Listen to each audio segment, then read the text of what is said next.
many wrongs will be made right. So fall on your knees and pray, and turn back from your wicked ways. Oh, we walk for the good ones, punishment for the bad ones. As long as this earth rolls around the sun, that day must come.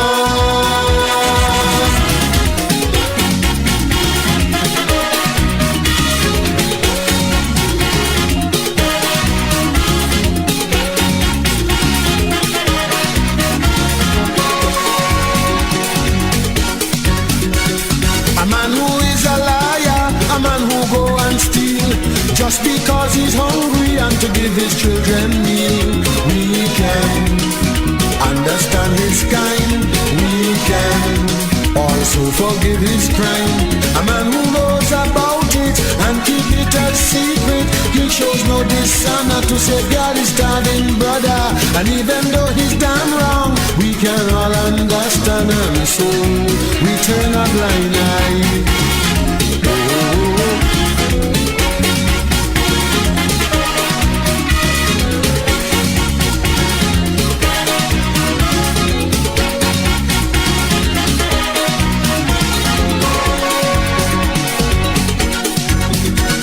A man who is a liar, a man who go and steal, just because he's in the position to do what the hell he please. We can just turn our heads away. We must stand up and make him pay. And all those who surround him, trying to protect him, they are just as guilty and must suffer the penalty. We can't let them walk away, and the truth we told, let God forgive. But their heads go round. The fire coming after. Don't you see them smoking? Don't worry, let them go ahead and prosper. Because this smoke, it will not last forever. Man is blowing in the wind, and when it blows away, watch it fire.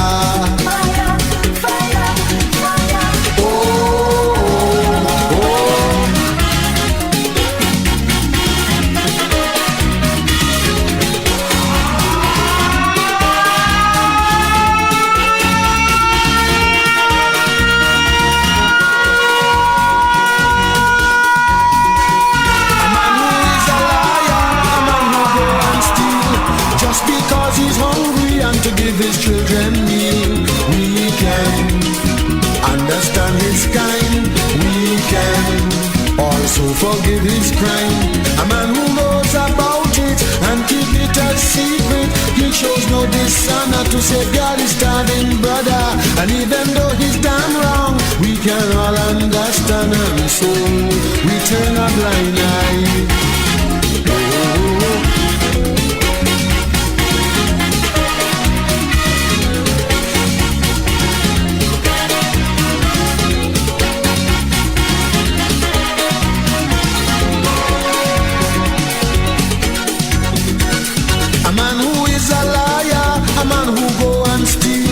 Just because he's in the position to do what the hell he please, we can just turn our heads away. We must stand up and make him pay. And all those who surround him, trying to protect him, they are just as guilty and must suffer the penalty. We can't let them walk away, and the truth we told, let God forgive. But their heads go round. The fire coming after. Don't you see them smoking? Don't worry, let them go ahead and prosper. Because this smoke, it will not last forever. Man is blowing in the wind, and when it blows away, watch it fire.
my friends and following.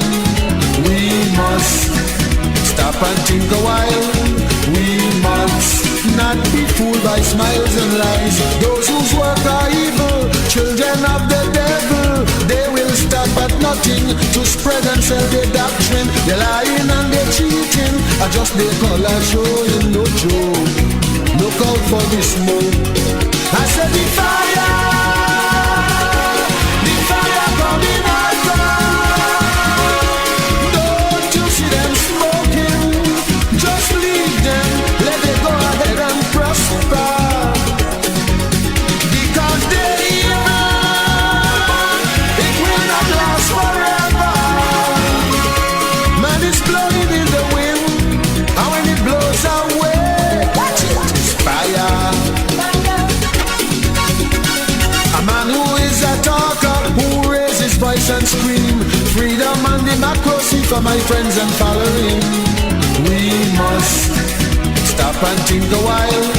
We must not be fooled by smiles and lies. Those whose work are evil, children of the devil, they will stop at nothing to spread and sell their doctrine. They're lying and they're cheating, I just they call a show.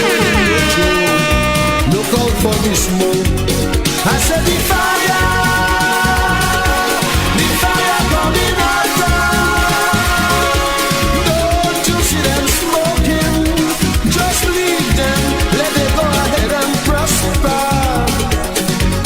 Because they evil, it will not last forever. Man is blowing in the wind, and when it blows away, watch it, it's fire.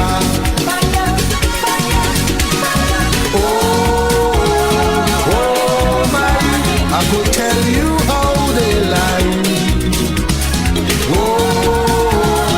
Oh my, they will swear and hope to die. Why don't you go to lie?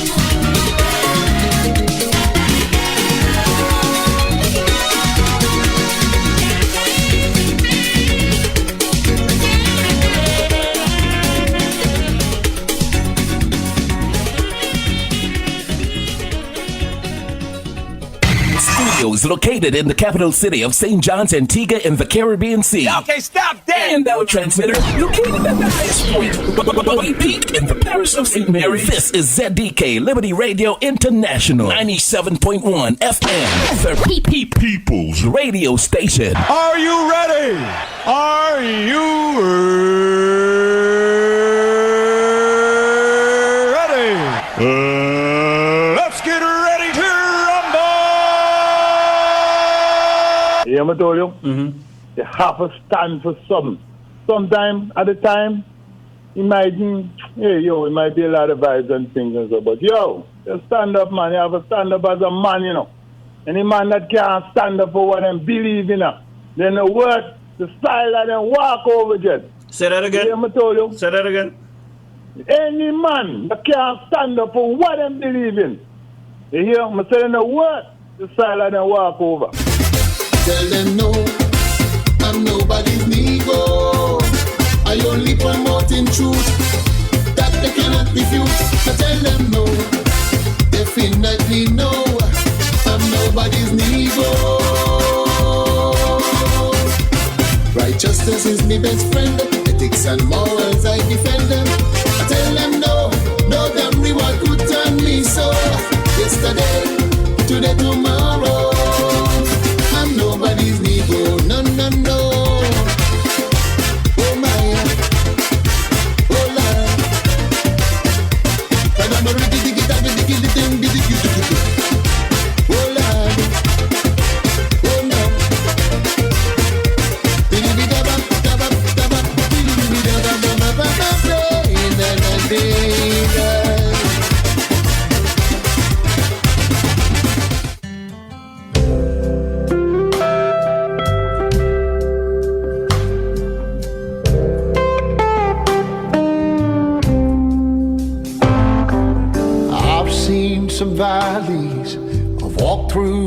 some darkness, waded through rivers of grief.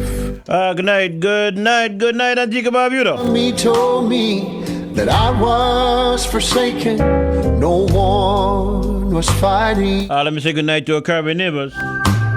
All locked into 97.1 Hey, ZDK Liberty Radio. Though often my strength Let me say good night to St. Kitts and Nevis. Hey, good night to Anguilla, Montserrat. of the Savior Hey, good night to Dominica. holding me, Hey, St. Lucia, His St. Vincent and the Grenadines, Barbados. my song. Hey, pleasant good night going out to Grenada, Guyana, If God is, and going as far down south as Trinidad and Tobago. who can stand against me? No weapon shall prosper when God's on my side. Hey, to those who have joined us via the World Wide Web. Just me, Hey, you might have joined us via the website. Jesus, Hey, that's www.radioszdk.com. be defeated. Or you very well might have joined us via Facebook Live When my on ZDK Liberty Radio 97.1. I got the Hey, good night, I reward. I hope and trust that all is going good.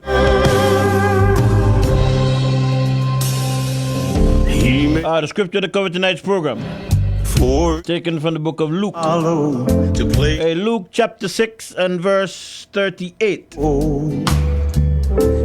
Luke chapter 6 verse 38. And it reads, Hey, give and it shall be given unto you. Good measure pressed down and shaken together and running over shall men give into your bosom. just remember. Hey, for with the same measure that ye meet withal, it shall be measured to you again. Never fail me, and He Hey, once more. will Hey, give battle and it shall be given unto you. already. Good measure, pressed down and shaken together, and running over, shall men give into your bosom. For with the same measure that ye meet withal, it shall be measured to you again. Hey, so simply meaning, hey, you're so good. Hey, good will come back to you. Yeah, and the day of reckoning is coming for some people. Hey, just leave it to God, leave it to God. I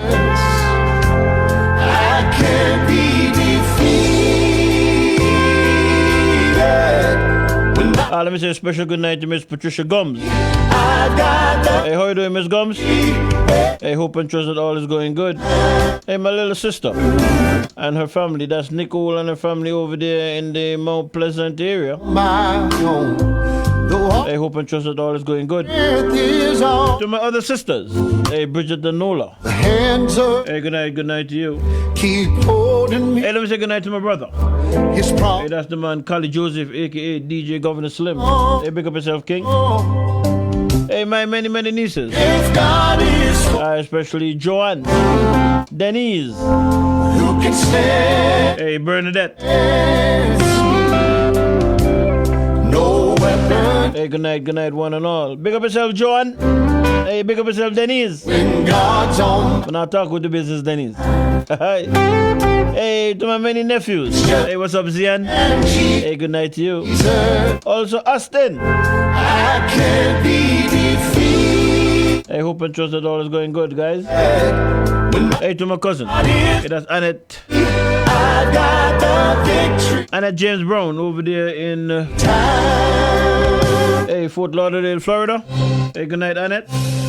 Also to my cousin Halima Thomas over there in Orlando, Florida. To follow, to place Hey, special good night to my second mom and go over there in the United States, Sister Jean Golston. and peace. Hey, what's up, Jomo? Hey, be sure to kiss mommy for me, please. Never make it Hey, right back here in Antigua. in this fight all alone. Hey, good night to my second mom over there in the North Grove area. But if it Hey, that's Loretta Hunt. was Hey, what's up, Loretta? started down, Hey, big up yourself, man. remember what he's all. Also to my other second mom, Cassie. Hey, how you doing, Cassie? It's never failed, I hope and trust that all is going good with you. never will. And the Hey, to my stepmother is all. over there in the Berlin East Potters area. Hey, that's Miss Christophine Lewis. How are you doing, mommy? I hope and trust that all is going good. Who can stand again? And And down there in the Cooksville area, let me say good night. No weapon. Hey, to Bumsey. Hey, that's Mrs. Winifred Christopher. And her husband, Brud. Hey, and family members also. Hope and trust that all is going good. Hope and trust you're having a good Saturday night. I can't be defeated. When my God is with me, I got the victory every time. You're listening to ZDK Radio 97.1. Stay tuned. We will be right back. My heart too clean for care one drop of grudge for haters. I know everybody who you help know I turn around and return the favors. I know who they the fear now, but I who go and they the fear later. So me a go and do the good and go through. Go and do the good and go through. Man just a go and do the good and go through.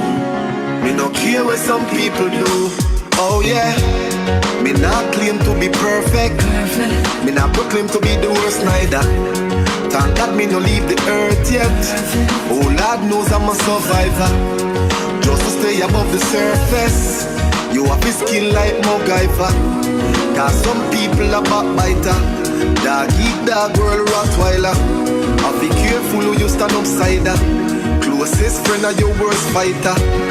I ask God to remove my enemies and close friends start to fall.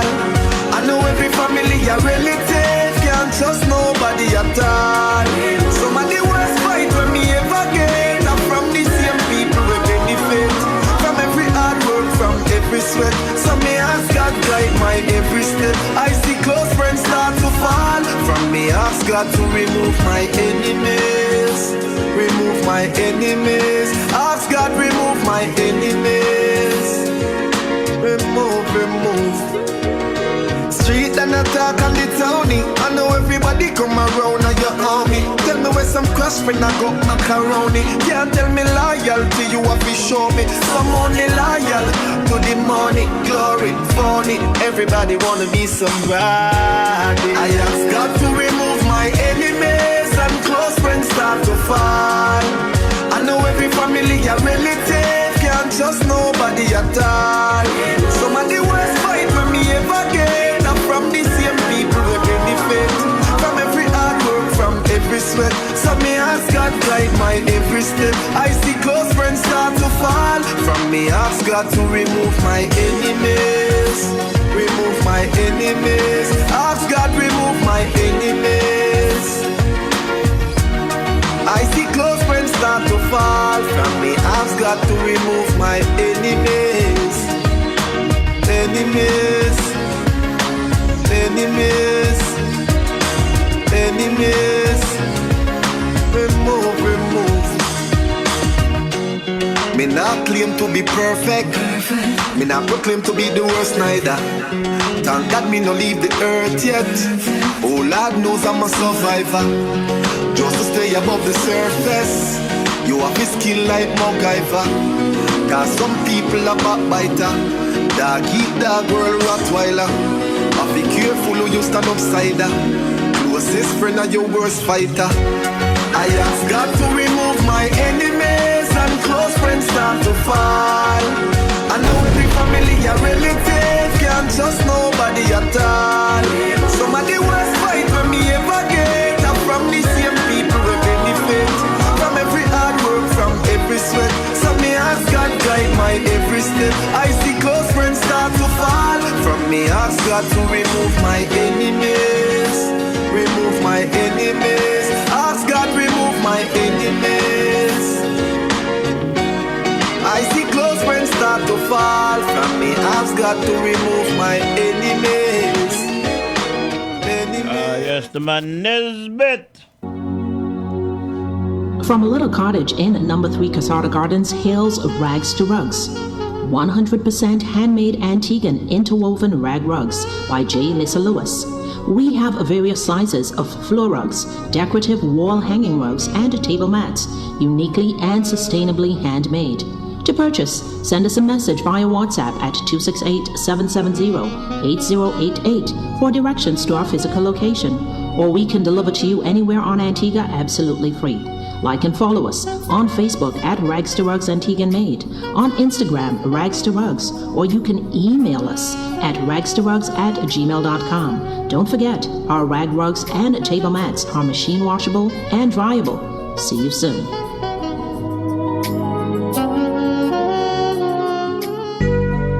Elaine and Dad's Joseph Consultancy. We consult on labor relation matters, insurance, business matters, and politics. P.O. Box 2287, Francis Lane, Yorks Village, St. John's, Antigua Barbuda. Our email address, it's elaineanddadsjoseph@gmail.com. Telephone numbers 776-0200 or 464-4201. Contact us. We are here for you.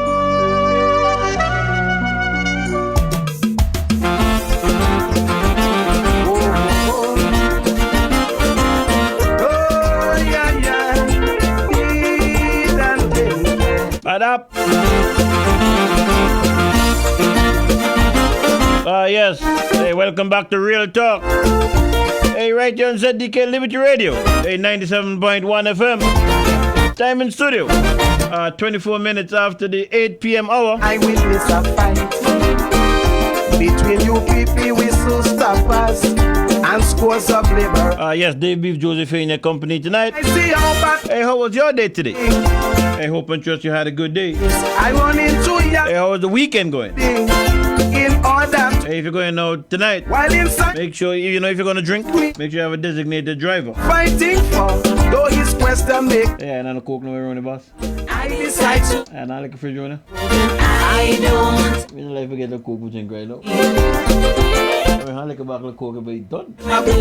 Couldn't get them 2 liter bottle of freeze. I am too conscious to be fighting. Well, the thing. For them service politicians. Hey, I hope and trust that you're feeling good. Yeah, I'm feeling good. Just a little thirsty. Not sexually I'm talking about. Under my skin. It's a nation. Hey, for those persons who are not feeling all that good. Serious now. Please say a prayer. Hey, say a prayer and mean it. Of this nation. And the Almighty will come through for you. That is a promise. I say I fight. Hey, let me say good night. Hey, to my good friend. Hey, the man Stonewall Jackson. Plus, hey. Boy, may try to call him and I'll get you. But everything good. Bless up yourself. Hope and trust that all is going good. Oh, yeah. Hey, good night to Nala Jarvis. Hey, how are you doing, Nala? Hey, hope and trust that all is going good. Hey, how are your boyfriend, Conrad? Hey, me realize what the thing? That the last paragraph. Hey, big up yourself also to Mr. Jarvis. Caught him by. Hey, hope and trust you're having a good night. Perhaps the youngster didn't know that. Regardless of what, there are those who care about their country and not those who party. When the youngster begin to beg to repeat what I said, friends, I come to the conclusion he didn't understand. I repeat, I don't have a red chip in me, neither is there a blue chip in my body. I am too conscious to be fighting for them service politicians and the political party in this island. If there's a chip under my skin, it's a national one. So I'm fighting for the redemption of this nation. Oh yes, I'm fighting. I say I'm fighting to save our native land.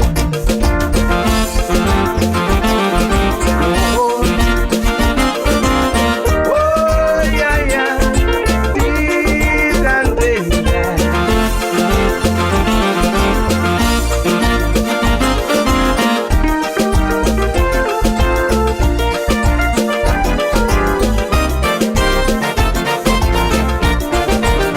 while speaking, the political fracas intensified, and in the end, an innocent child was hospitalized. When politicians grant you favor here in this country, they want to control you forever. You are their property, and when they plan their chipping you, your mind become now you say or do is for them to prosper. I tell them I don't have a red chip in me, neither is there a blue chip in my body. I am too conscious to be fighting for them service politicians and their political party in this island. If there's a chip under my skin, it's a national one. So I'm fighting for the redemption of this nation. Oh yes, I'm fighting. I say I'm fighting to safeguard our native land.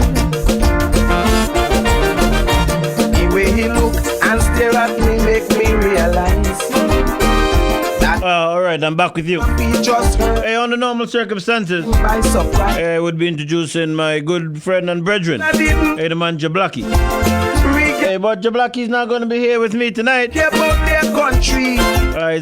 He's a little stressed out. When the youngster begin to beg Well, he didn't tell me this to repeat, in terms of him being stressed out. friends, I come to the Hey, but me here didn't get paid again down from Solid Waste. understand. I repeat, I know And somebody told me he called in on another radio station this afternoon, that is the where the commissioner of police was a guest and put certain questions to him. to be fight And eventually, I think they said he got cut off. politicians Hey, but I plan to touch on that a little later.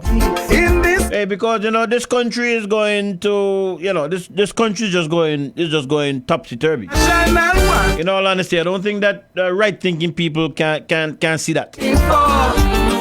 I'm fighting for the I really and truly nation. can't believe that right thinking people will not agree with that situation there. Hey, most things is on his head. Hey, that's just a fact. Hey, but I'll touch on Jablaki's situation a little later. And from what I would have heard and from what I know, because I have been advising Jablaki to do, to go about it a certain way. Sometimes he's young and he get hot-headed. I might fly off the end sometimes. So I've been trying to advise him to do the thing the right way. Hey, but when you do the thing the right way, nothing happens. You just can't get no justice. Some people just talk choppiness, from what I heard today. I haven't gotten the recording as yet. In terms, well, I shouldn't say I haven't gotten the recording. I do have the recording. I just haven't isolated it as yet. And I'm sorry that I didn't get it early enough so that I could have done that. Hey, but again, as I said, I will be touching on that a little later. Hey, and let me just say happy birthday. Hey, to those who are celebrating today. Hey, a good friend of mine in the States, Sherma. She's celebrating her birthday today. Happy birthday, Sherma. Hope and trust you had a good one today. Hey, for those who will be celebrating in the not too distant future. Has caught him by surprise. Hey, but before I get to the not too distant future, hey, for those who celebrated in the not too distant past, I was having some problems getting the birthdays that I have in my phone on my calendar. Hey, but I sat down and I got it sorted out today. Repeat what I said, friends. Yeah, I got that sorted out today, so I'm good to go from there now. Good to go. Understand. So for my good friends or those birthdays who stood out from last month, that's me. Hey, let me just say belated birthday greetings going out to my brethren Alric. Alric from down Point. I am too conscious. He was with the crew when we started working at Point FM. He was one with myself, Alric, Maserati. Hey, talking about Maserati. Good night, Maserati. How you doing? Under my skin. Yeah, Alric was with the original crew. So Yeah, he celebrated last month, the 1st of May. fighting for. And also my nephew Zian, he celebrated. I think I did remember to say happy birthday to him.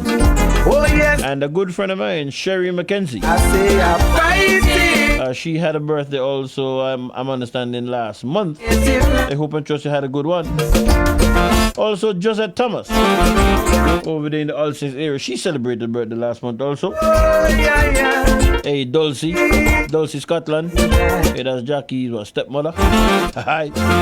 Yeah, I think I remember saying happy birthday to her. And to my friend Denise West. She worked with me at State Insurance Corporation for many years. Whilst Also, the political fracas, hey, Dr. Love, he celebrated on the 29th. innocent child. was hospitalized. And on the same day, a good friend of mine, Shandell Thomas, You favor. I think she's from the Clay Hall area. She celebrated on the 29th also. You are their property, and when they plan they're chipping you, your mind become narrow.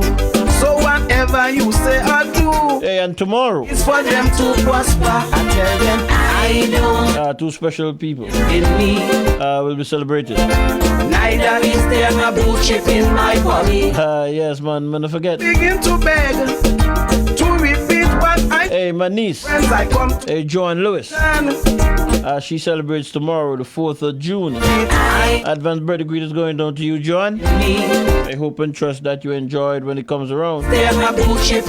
Also, celebrating tomorrow I am is my good friend from over there on Barbuda, Marianne Hamlet. And the police. Hey, Miss Hamlet. You're celebrating tomorrow. If there's a chip. Boy, enjoy the day when it comes around, Miss Hamlet. National one, so I'm fine. Yeah, and the man that you hide up, just kiss you for me. Hi! Hey, what a take. I'm fighting for the Hey, big up yourself, Miss Hamlet. Sean. Oh, yes, I'm fine. And to your better half. I say, me talk with the business, Miss Hamlet. Okay, I'm sorry. Hey, so Joan and Miss Hamlet, advance birthday greetings, celebrate it when it comes around. And I do hope and pray that the Almighty God will grant you all many, many, many more birthdays. And on Tuesday of this week coming up, a cousin of mine, John Hill, he should be celebrating his birthday. Advance birthday greetings, John. And also Sharon Francis from around Cricket. She celebrates also on Tuesday. Hey, advance birthday greetings going out to you, Sharon. I hope and trust innocent child that everyone will enjoy their birthday to the fullest. Politicians grant you favor here in this country. They want to control you forever. You are their property, and when they plan they're chipping you, your mind become narrow. So whatever you say or do is for them to prosper. I tell them I don't have a red chip in me. Neither is there a blue chip in my body. I am too conscious to be fighting for them service politicians and the political party in this island. If there's a chip under my skin, it's a national one. So I'm fighting for the redemption of this nation. Oh yes, I'm fighting. I say I'm fighting to save our native land. Yes, and I want to play a tune going out to Miss Hamlet, celebrating tomorrow. Special tune for you, Miss Hamlet. Enjoy it. I know not why God's wondrous grace to me has been made known, nor why unworthy as I am, He claimed me for His own. But I know whom I have believed, and am persuaded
persuaded that he is able to keep that which I've committed unto him against that day. I know not what of good or ill may be reserved for me, of weary ways or golden days before his face I see. But I know whom I have believed, and am persuaded that he is able to keep that which I've committed unto him against that day. Yes, I know that's a favorite for Miss Hamlet. I know not why God's wondrous grace. And I believe that she would enjoy that. Happy birthday, advanced birthday greetings, Miss Hamlet. You and John. Hope and trust y'all enjoy the day when it comes around tomorrow. All right, time in studio, 8:39 p.m. And how are we going to start off tonight? Well, firstly, today being the 3rd of June, I know most persons should know that the hurricane season would have started on the 1st of June, 2023. And now is the time, my people, to begin to make preparations for the hurricane season. Now is the time to trim the branches around your premises. If you have, trees overgrowing your roofs and that kind of stuff. Electrical wires, if you need to call APUA to get those sorted out. Now is the time to get that out of the way. Don't wait until you hear that there's something coming down the pike to begin to say you're doing this and you're doing that and you're doing that. Work like that. Plus, we have some additional stress now in relation to picking up garbage, whether it is household garbage or bulk waste. There's an issue. So keep yourself ahead of the curve. If I might say so myself, I went to a funeral and at the repose I heard a gentleman said in order to be on time you have to be before time, and that stuck in my mind because I believe it's so true. So now is the time to make sure that you get your preparations together. Get your yard cleaned of anything that could be flying debris. Get them out. Call National Solid Waste. Try to get that, that cleared from around your area. As I said, the trimming of overgrown trees, that kind of stuff. Overgrown trees. Now is the time for that. Check your structure. If you have any work to do on your roof, if you have to secure it any better, now is the time to get that done. You want to stay in your property as much, to the extent that you can, as opposed to going to a shelter. Shelter should be that of last resort. And of course, if you live in an area if you live in an area that's flood prone, etc., you got to start to make provisions for them kind of stuff if you hear of anything coming. Also, for those who use medication, do not find yourself in a position where you haven't gone and gotten your medication topped up if you need to do that. You just never know what might happen. So again, you need to, get these things out of the way. No, I would have heard. I'm not sure if they had a press conference, but I thought I saw snippets of. I think he's the acting director of NUDS. That's the position. Mr. Sherrod James, if I'm not mistaken, I think that's the name. They have started the sensitizing programs, sensitizing people as to what is happening. And we as radio announcers, I believe, have a duty also to keep it front and center. It's better to prepare and nothing happen than to not be prepared and get caught with something happening. So now is the time. Share the advice with your family and friends. Look out for one another. Make sure that that is your family and friends. They too are doing what they have to do in terms of preparation is very, very, very important. We don't know what's going to happen. Man make the forecast, but as I say all the time, God decides. You know what I mean? God decides what is going to happen from what's not going to happen. So it's better for us to be prepared and nothing happen than to not prepare and then something happens. So please, let us get the word going. Let us get going as a people, getting ourselves sorted out. Keep your, for those of us who have transport, keep them full to the best of your ability. Keep them up so that you never know what can happen. You want to have enough. You want to have enough petrol in your vehicle to serve you for about a week, if anything should happen. So these are the little things that we have to do, and I want to encourage people to look into. And I will make it my business once I'm here on a weekly basis to I must get some PSAs in relation to that, to keep pushing so that, if anything should happen as a country, we would be as prepared as we can be. So that's how I want to start. Also, for the past few days, we have been hearing, persons have been saying that there's a flu going around, and I've been saying to the persons who are close to me, that's not no flu, man. That's a resurgence of COVID. That's what I've been saying to my friends and families around me, because I noticed that most persons who tell they have the flu, they lose the taste, the taste in their mouth. And for a normal flu, I don't know that happens. We would have seen something circulating from the Mount St. John's Medical Center. I think that now once you're going to that institution, you have to wear a mask. I don't know that had changed, because I really haven't been following up the Gazette in relation to if any rules are being made and gazetted. But I remembered at the time when they were relaxing things, that was one. Mount St. John was adamant, or the principals at Mount St. John was adamant that persons coming to the institution should wear a mask, and they actually amended the rules to that effect. I don't know if they had dropped it, but we would have seen the circulation of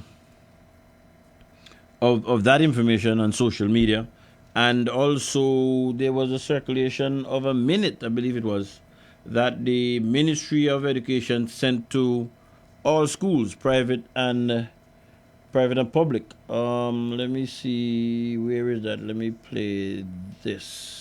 Amid reports of a rise in COVID-19 cases across the country, the Education Ministry has issued fresh advice to schools in a bid to keep the number of cases down and keep students, teachers, and other school-based personnel as safe as possible. In a memo to principals of both public and private schools yesterday, the Director of Education urged them to ensure that all hygiene protocols are in use, with reference to hand washing, the cleaning of surfaces after use, the use of correct sneezing and coughing etiquette, and maximizing ventilation. The Director also said he strongly recommended that all staff and students who present with mild cold or flu-like symptoms should wear a mask. Students who present with flu-like symptoms during exams, he said, should be placed in a space within the classroom where there is minimal contact. Anyone who is exposed to COVID-19 while in school should wear a mask.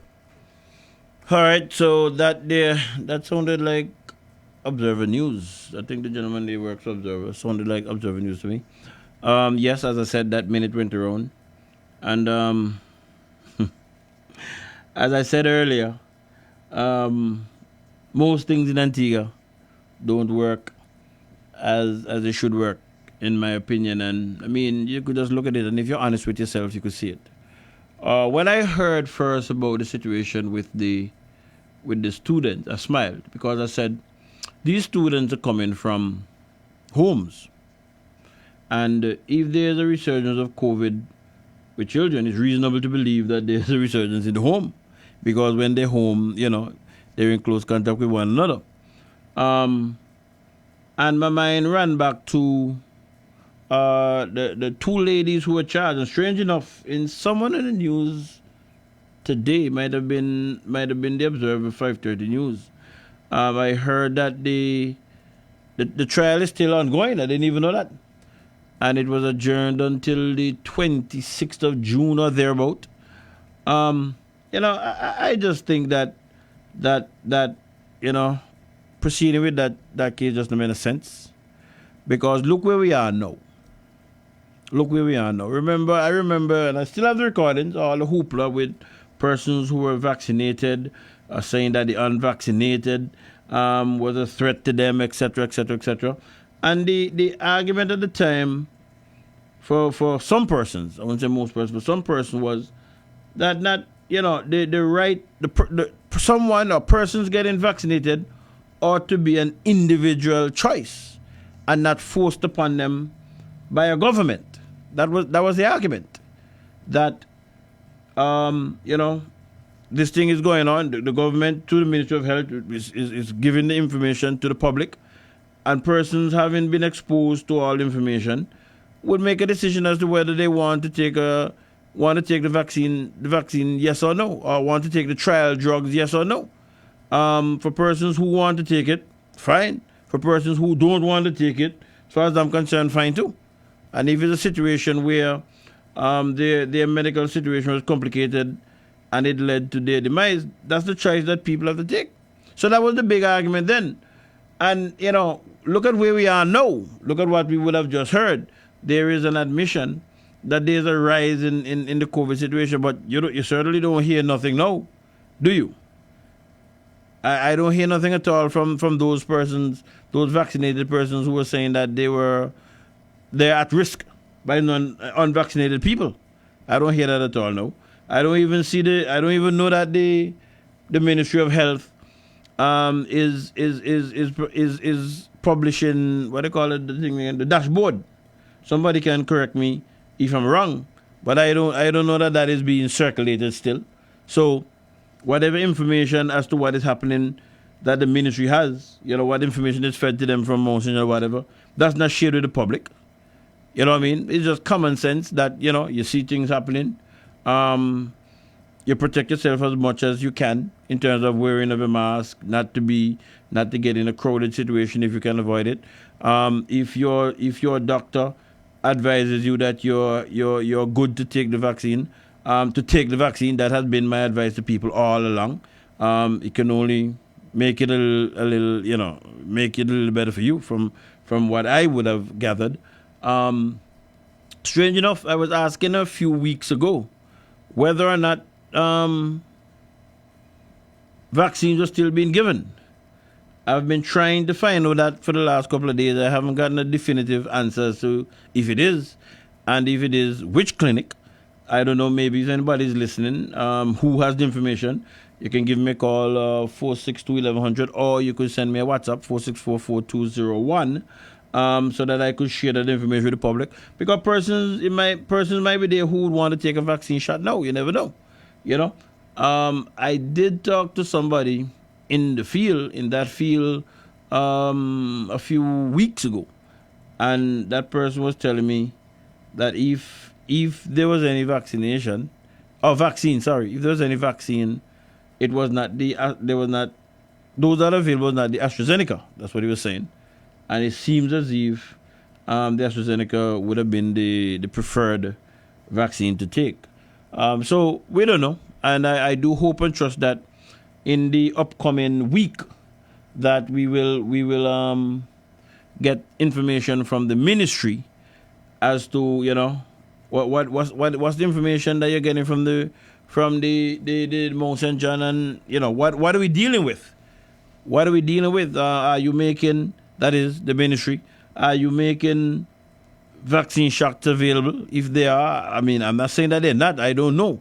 And I think that information should be front and center in the media for those persons who want to get a vaccine shot or who wants to get a booster. If they can take a booster at this point in time, that information should be public, unless there is no provision made for that. No, I don't know. But Devon, I don't know what's happening. Maybe you could give me a call. Let me know what's happening from the ministry, or if you could put me on to somebody who I could speak to to get that information, I would be much obliged. Could you turn on your radio, please? To get that information, I would be... Hello? Hi, good night. Hello? Hi, good night. Yeah, me hear it. You hearing? Hold on, Wait, hold what's on. happening here? Okay. I'm good here. You hearing me? Not on the phone, I can hear it on the radio now. Okay, go ahead. Okay, yeah. So, going to COVID and the data. We're not receiving any data on COVID. I haven't heard any. Yeah, and the vaccine, you're supposed to be getting boosters at least every 6 months. And I haven't heard anybody getting boosters. So it seems as though there is a total breakdown in COVID and the administrating of vaccine, booster, data, everything has disappeared. Now, there's a data that I definitely need, and that's the data of deaths and sudden deaths, people dying in their sleep, just that they feel sick and die.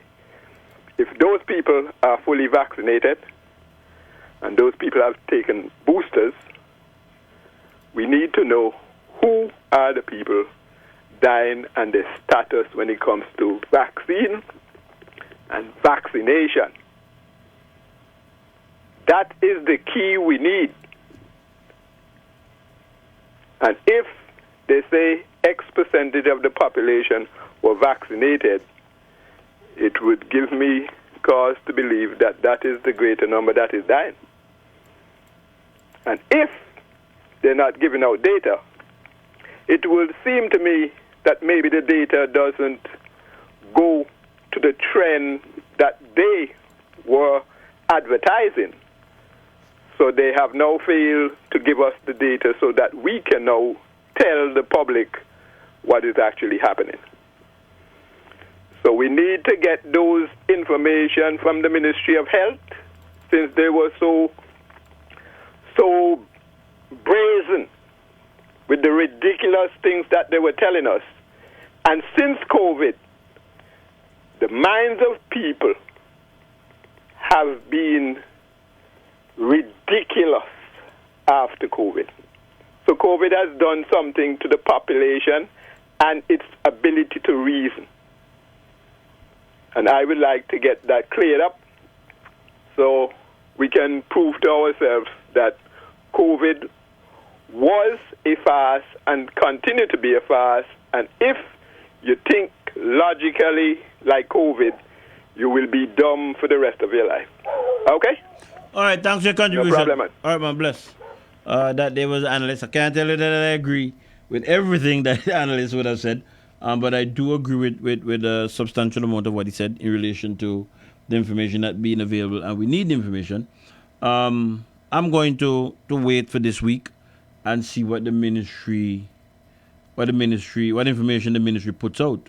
And if God spare my life and I'm able to come here next week, Saturday, depending on what I hear, I'm going to say something. Because I have, being what we do here, is constant researching, it's constant people talking to you, giving you information. And I have come into some information about certain things. And I will wait. I will wait to see what information comes out of the ministry this week. But God spare my life. If information don't come out, then I will come and share with the people what I have learned from persons in the system. I will certainly do that. That's a promise. Good night. Hail up, man. Hey, what's up, Joe Blackie? Everything I King. Turn off your radio, wherever you have behind you. Yeah, everything done. You can hear me properly? Yes, me here now. Well, it seems as if the information structure in this country broke down enough. Well, that's add that to the number. Yeah, and COVID, and the main problem right now, COVID is not on the front line. Mm-hmm. But let me ask you a question. Have you heard of a facility that does cloning existing in Antigua? Have that ever made the news, or have you ever heard about that? No, I've never heard about it. I Well, heard. find out. I heard Find out another- because I understand that they're cloning dogs here. I heard on another radio station that discussion. As a matter of fact, there's a story. There's a story on Antigua news pages, Antigua newsroom. I always get tied up with that. In relation to the same thing. It doesn't surprise me. You're here on the program with me, and you would have heard me say that I'm convinced that the post cabinet press briefing is a farce. Mm-hmm. I've said that before, and I can say that again. As a matter of fact, right now I don't even listen to it. For the last, well, in addition to the fact that I took a stand in relation to how Max Hurst was dealing with Nikki, I promised myself I wasn't going to listen to him once he was there. I would have listened if Melford is there. But for the last 2 weeks or so, Melford has not been there, and I have come to the conclusion that Melford sees a mill around his neck being there, so he just stay away and send Max. Well, I don't even want to. Well, me touch on that. don't go on there now. Yeah, We well, don't go such on is life. But what I'm really stressing on here, Dave, is that if there is such a facility that exists in this country, how come there is no one that's willing to go and tell the people that there's such a facility existing here, and it hasn't made the news? Well, I listened to the program this afternoon also, right? Yeah. And let me say this. Let me just give them a little advice. Use the media to disseminate information. Mm-hmm. When people get information, whatever they choose to do with it, that's the matter for them. But as far as the media is concerned, we should be disseminating information because, in my opinion, the more information people have is the better decision that they make. That's my opinion. I listened. At times, it was a confusion. Our parents would have taught us when somebody has a talk, you not talk. Yeah. So that the information will get out. They need to clean up that, right? But I am not going to make it an argument for me personally as to how come we haven't heard it in the news, etc., etc. We already know, and I'm talking about we the public, we already know that the cabinet press conference is a farce. We know that. Yeah. Right? The question is, when we the public get the information, what do we do with it? I hear people calling in and saying, oh, Antigua people ever get serious. How can you not get serious? How you talk about Antigua people, but you not talk about you?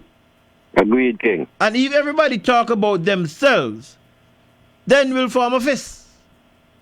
And I don't care who the political party is, who the administration is, whether it is Labour Party administration or whether it is UP administration or any other administration, when they understand that the power lies with the people at the electoral box, they either do what I will say or I will get rid of them. It's as simple as that. In harder than that, no. Yes, and that is what we're supposed to be using the radio station, the media, the airwaves for, to educate our people to make decisions in their best interests, not no politician best interest, in your best interest. And any politician who is doing something contrary to your best benefit, get rid of them. Agree with you 100%. Whether they're red, blue, white, green, I don't care. Agree with you 100%, my brother. And as I go down my script tonight, you're going to hear a recurring theme. You're going to hear a recurring theme in relation to that.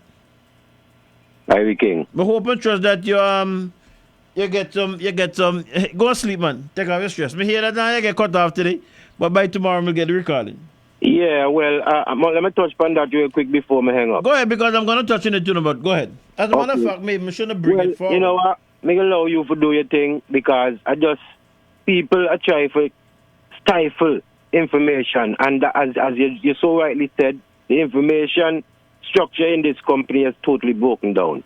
But I'm trying to speak to the Commissioner of Police today, And to show you how much he is so far away from information, he's telling me that my situation is still in the court. And I was trying to tell him that the case was withdrew from the court by the police, but they cut me off.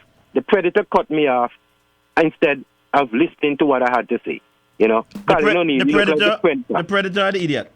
Well, me call the predator. Okay, me call the idiot. Yeah, he look like a predator. Okay, me call the idiot. But because he didn't know. Well, when I heard it, when somebody called me and told me about it, yeah, I said to them, I know about that because I know that I've given you certain advice, even down to the letter. Yeah, man. That was written. But I'm going to touch it a little later, so just hang on. Do you think, my brother? And I will touch this. All right, man, bless. Yeah. All right. Yeah, that day was Jablaki. And yes, I agree with you, Jablaki. The information structure. That is just one of the other things that I've broken down. And as I go down, as I said, you'll hear it as a recurring theme. The breaking down of basically the society. And again, as I said, if people are honest, and if as I go through this program tonight, sorry, you hear anything that I would have lied or I would have lied, feel free. Feel free to call me and tell me, Dave, you lie with that. Feel free. Feel free about that. All right. All right. Next thing that I have here that I want to deal with is what I refer to as the call for public inquiry into the African saga. And for the last 2 weeks, if I'm not mistaken, you would have heard former Commissioner Pompey on the radio here in this program, taking us through the situation step by step. And I want to say thank you, former Commissioner Pompey, for the knowledge that you would have brought to us. Much appreciated. I see you have a piece in the Antigua Newsroom, Antigua News pages again. I said that keeps tying me up, you know. Good read. It's a good read. I would have seen one of the comments. Somebody commented that the writing style is a bit long and burdensome. And I've been speaking. Well, I was speaking to a good friend of mine also. What's up, Reynolds? And my friend also shared that with me. I see it a little differently. I think that the way how Mr. Pompey goes about it, he not only gives an opinion, but he backs up with research material to substantiate what he's saying. And that is necessary. And as a former prosecutor, I can understand how he goes about doing that. You know what I mean? But big up yourself, Mr. Pompey. I think you have been doing the right thing as a citizen of this country in trying to educate the populace. It is for us now who can break it down, to break it down. And I agree with Mr. Pompey's position. Ultimately, we will see whether or not the matter goes to court and what would be the ruling of the court on that situation and to whatever length it would have to go to. If it has to go to the Privy Council, we shall see. But I also am of the opinion that the Governor General has that right. When you measure everything, you read everything to call it. I just believe that. Ultimately, again, as I said, if it goes to court, then ultimately that will become settled in the court to whatever levels it may go. This week, today's Saturday, the UPP had 4 days of picketing the Governor General's office here. That would be on Independence Avenue. I think it's 4 days. Either 3 or 4 days, one out of the two. Some people seemingly a little uncomfortable that the Governor General is being picketed. And I agree with the people who picketed him. The Governor General, both himself and his position is one like everybody else. If you have to pick them, you have to pick them. Good night, caller. Hello, good evening. Hi. Yeah, I want to give Jablaki a shout out.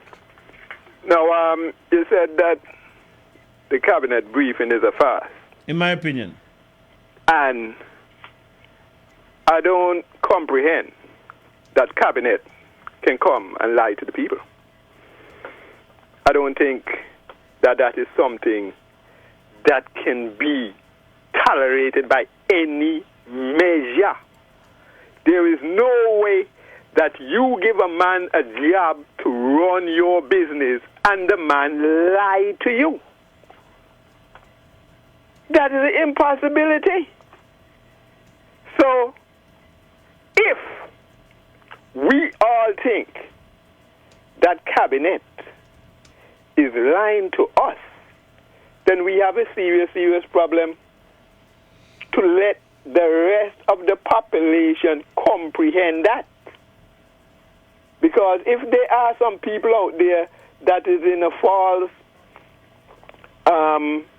mind that the things that are stated to them are truthful, then we have a serious problem in how people go through information, decipher it.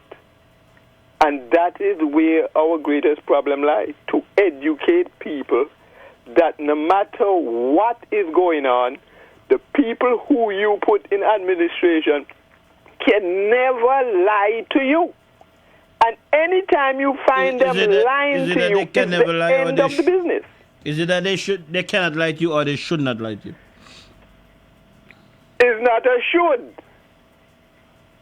It's a can't. And if they should, then that is the end. And how do you bring about that end? Anything that is necessary to remove them, you need to do. Whether it's by voting or by petitioning for them to resign, stop them from going to their office, all the different things that are available to you needs to be done. So whatever means is necessary and most effective must be carried out, because it's tyranny we're talking about. Okay? All right, man. All right. Thank you. Let me go here. I have before me, with me, 3 opinions. The Attorney General bolstered by 3 illegal opinions, which he says buttress his position that only the Cabinet has the legal authority to declare a commission of inquiry into the Antigua Airways West African migrants saga. ABS has seen the legal opinions which the Attorney General has in his possession. All 3 are from King's Councils in the United Kingdom. I'm satisfied that the government's position is correct in law, and we, at the appropriate time, if challenged, will defend any matter brought before the courts in this regard. The Attorney General says the legal eagles who have provided the information are specialists in this field of constitutional law. He quotes from one of the opinions he has received. According to Phillips, who wrote the book Commonwealth Caribbean Constitutional Law in 2002, at page 326, where statute confers power on the GG, those powers cannot be exercised by him in his deliberate judgment, but upon the advice of cabinet or a minister delegated by the cabinet. This is in keeping with the convention that the sovereign acts on the advice of the cabinet. The sovereign must not enter into the political arena with all that implies for confrontation with the cabinet and members of the opposition. The AG explains why he is not unveiling at this point the names of the 3 specialist attorneys in this area of the law from whom he has received the 3 legal opinions. I was told by WhatsApp that it could be subject to a court matter. Therefore, I can't go into details and disclose who the people are. I only read certain sections of the opinions. One, which was not concerning us, was 2002, and 2 in 20 2023. Former Attorney General Justin Simon King's counsel, however, says the Governor General has absolute discretion to call a Commission of Inquiry. Simon says the Commission of Inquiry Act gives the Governor General that discretion, saying, quote, "It is lawful for the Governor General, whenever he shall deem it advisable, to issue a commission appointing one or more commissioners," end quote. However, the Attorney General says how this is interpreted is the key. Many times, you see, lawyers tend to read legislation and give them their literal interpretation without researching properly the words that they've read. I'll say no more on that point. All right, so that there was that came from Observer, ABS News on the 26th of May. The 26th of May, that would have been last week, Friday. And you would have heard the AG said in his voice that he have 3 legal opinions. And he was not unveiling the names of the persons who gave him the opinions because he would have learned via WhatsApp that the matter might be going to court. So that's the reason why. Since then, let me see. Since then, that was on the 26th, right? I said, yeah, that was on the 26th. ABS carried a piece where the Governor General, or where they stated, the Governor General, let me see if I could find that. I really didn't plan to that. I think, yes, so the 26th would have been Friday. The 26th would have been, let me just make sure. The 26th would have been not Friday yesterday, the Friday before. We heard that piece there from the AG. And then on the 28th, that would have been the Sunday, ABS carried this.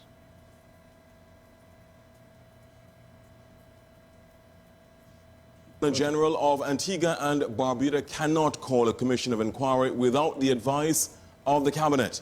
That's the conclusion of 2 King's counsels whose legal opinions were requested by Governor General His Excellency Sir Rodney Williams. ABS's Jamie J. Roche reports on the opinions that have been seen by our newsroom. So Rodney sought the opinions after the opposition requested he set up a commission of inquiry into the arrival of hundreds of West Africans who came to the country on Antigua Airways and other flights between November and December last year. Section 2 of the Commissions of Inquiry Act 1880 makes it lawful for the Governor General to appoint a commission of inquiry whenever he shall deem it advisable. King's Counsel Alan S. Wood's legal opinion dated May 5, 2023 concludes that the Governor General cannot appoint a commission of inquiry under the Commissions of Inquiry Act without Cabinet advice. King's Counsel Wood says to do so, the Governor General would not be in keeping with the Constitution and constitutional norms. At paragraph 18 of his opinion, he says the Governor General's power to appoint a commission of inquiry under the Act must be read in accordance with Section 80, subsection 1 of Antigua and Barbuda's 1981 Constitution.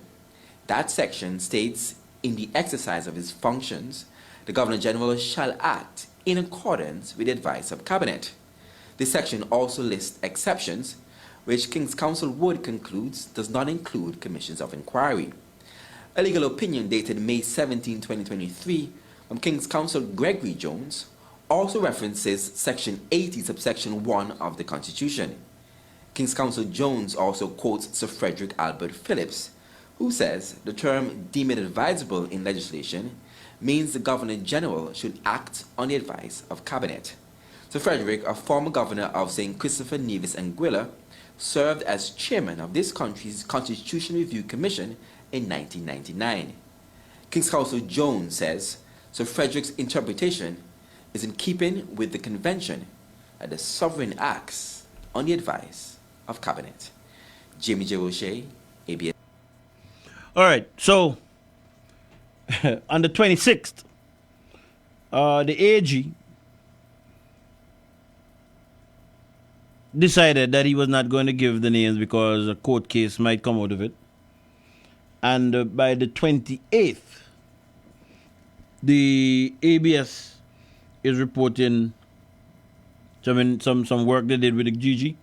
And the GG made available to them or made reference to two persons who he would have got opinion from. One, Alan S. Woods, and Gregory Jones.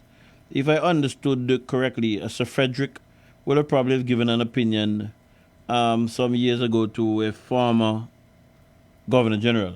Stand to be corrected, but that's my understanding of that. Antigua is a small place, as we all know. And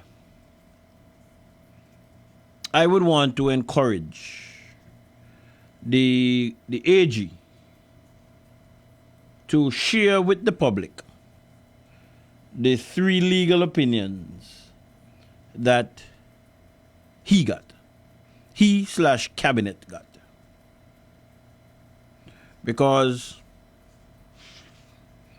listening to the 2 reports, it's reasonable to draw the conclusion that in total, if the cabinet/AG or AG/cabinet got 3 opinions, and the Governor General spoke to 2 opinions, one from Alan S. Woods and one from Gregory Jones, then between the Attorney General/cabinet and the Governor General, we should have 5 legal opinions indicating that the GG cannot, on his own accord, put together an inquiry.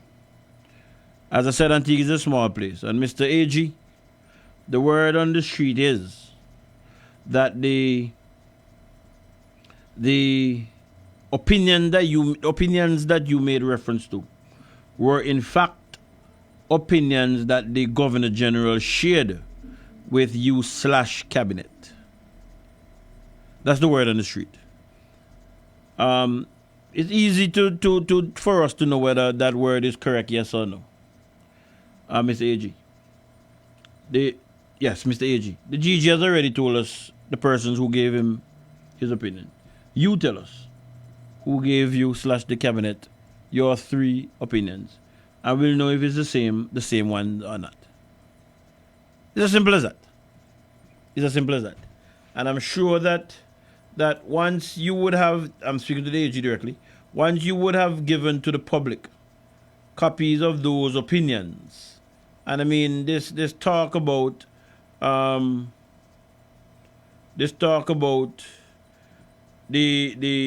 going to court and blah blah blah blah blah. That's craziness. Whether it is there now, or whether it is there now, or if in a month time there is a challenge, just bring forth and let us see whether or not what is being said on the road or on the street, let us see whether or not that is true or not. Because I can tell you, people are really some things that they're saying. Let me leave it at that. Some things that they're saying, something that people are saying in relation to that.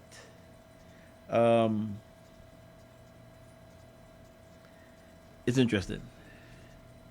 So let us wait and see if the AG shares with us.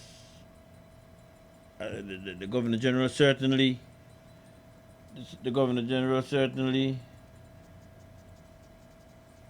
have no problem in telling the leader of the opposition, and that information was shared with the public as to where he got his opinion from. And if that's the Governor General, I don't see why you should be hiding up, Mr. AG. That's my opinion.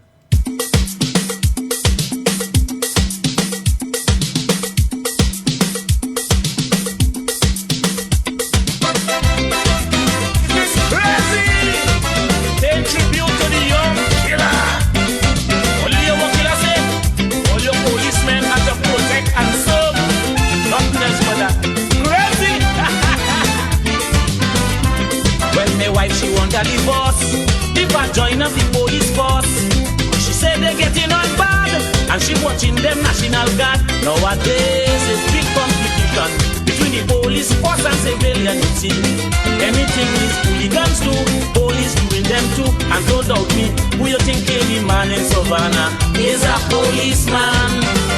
Who raped the cow in Balandra is a policeman.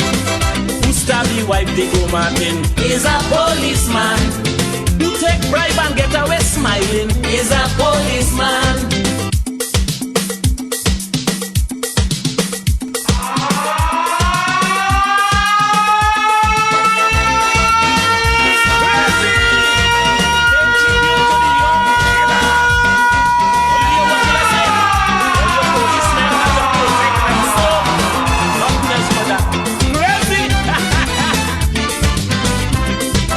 She want a divorce if I join up the police force. She said they're getting on bad, and she watching them National Guard. Nowadays it's big competition between the police force and civilian. You see, anything these hooligans do, police doing them too. And don't doubt me, who you think any man in Savannah is a policeman? Who raped the cow in Balandra is a policeman. Who stabbed the wife Diego Martin is a policeman. Who take bribe and get away smiling is a policeman. Hey!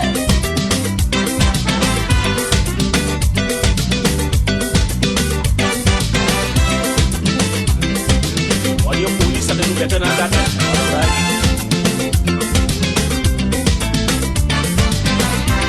In the force for security and harassing everybody with the guns hanging at the side.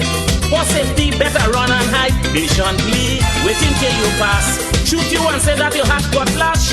And if they shot hit you in the back, they go say, renegades gang attack. And don't doubt me, who you think thief the harm last year Christmas? It is a policeman. In a supermarket, Shogunas is a policeman. Who you think kill the wife in Mearo? Is a policeman. Then he drink a glass of Foscono is a policeman. Hey!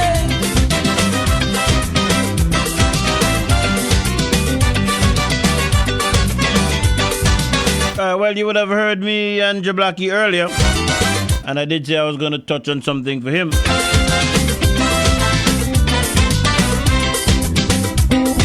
All right, but let me come on to that now and come back here. No, Jablaki. Jablaki, and I can speak from a first-hand standpoint because, as I said, Jablaki is still kind of young, you know what I mean? Still kind of young, coming through. And you get hot-headed sometimes. I don't even know how me and Jablaki come friends now. But anyway, we're friends, and I would try to lead him the right way and impress upon him to do things the right way. You know, because I think it's important. For those of you who know me, you know, my father was a police officer. He went to the, Assistant Commissioner of Police before he retired, I believe he got to. So, it's never comfortable for me to speak in a way that is not complimentary to the police force. But truth is truth, you know. Jablaki purchased a house or went into a contract agreement with National Housing to build a house for him. And there was a breakdown. I'm not determining who about what, I'm just saying there's a breakdown. And it got to a point where blows was exchanged between Jablaki and personnel employed by the National Housing. And a report was made to the police. Jablaki suffered, I think, a broken hand and some other wounds. So, made a report to the police, and the police charged either person or persons from person to person employed by National Housing. Along the way, Jablocki discovered that the case that the police had put in against the person, he obviously would have been their star witness, their main witness. The case was called a number of times that he, Jablocki, was not aware of. I believe it might have been 2 times, stand to be corrected. And he got information about that, and he got information as to when the matter was scheduled to be heard again, and he went to court. My understanding is that the police had called persons who were accused of assaulting Jablocki as a witness for their side of the case. And apparently, after how things went down in court, the judge adjourned the matter for certain things to be sorted out. And when Jablocki went to court, to the date that it was adjourned to, he learned that the police had indicated that they are no longer pursuing the case. The case throughout. So, he was all caught up about it. We had a talk. He called me, we had a talk. And I said to him to write to the Commissioner of Police about the matter. He had certain other advice. He got certain other advice. I said to him, well, you can decide which one you want to go with, but I think that you should write to the Commissioner of Police because the Commissioner of Police is responsible. And he wrote to the Commissioner of Police via letter dated the 20th of March, 2023. I had some input in the letter. I have a copy of the letter. And I had insisted to Jablocki to make sure he knows who he delivered the letter to in terms of the date, the person, and the time which he did. Anyway, the letter is dated the 20th of March. It's addressed to Mr. Atlee Rodney, Commissioner of Police, Royal Police Force of Antigua and Barbuda, American Road, St. John's, Antigua. Dear sir, I reported an incident to the police at the Parham Police Station on the 14th of July, 2021 about Telly Cornelius. I'm going to read the name because it's in the letter. Telly Cornelius, the manager of National Housing, and his army of thugs who trespassed on my property and brutally assaulted me, where I suffered a broken arm, having been beaten with a firearm.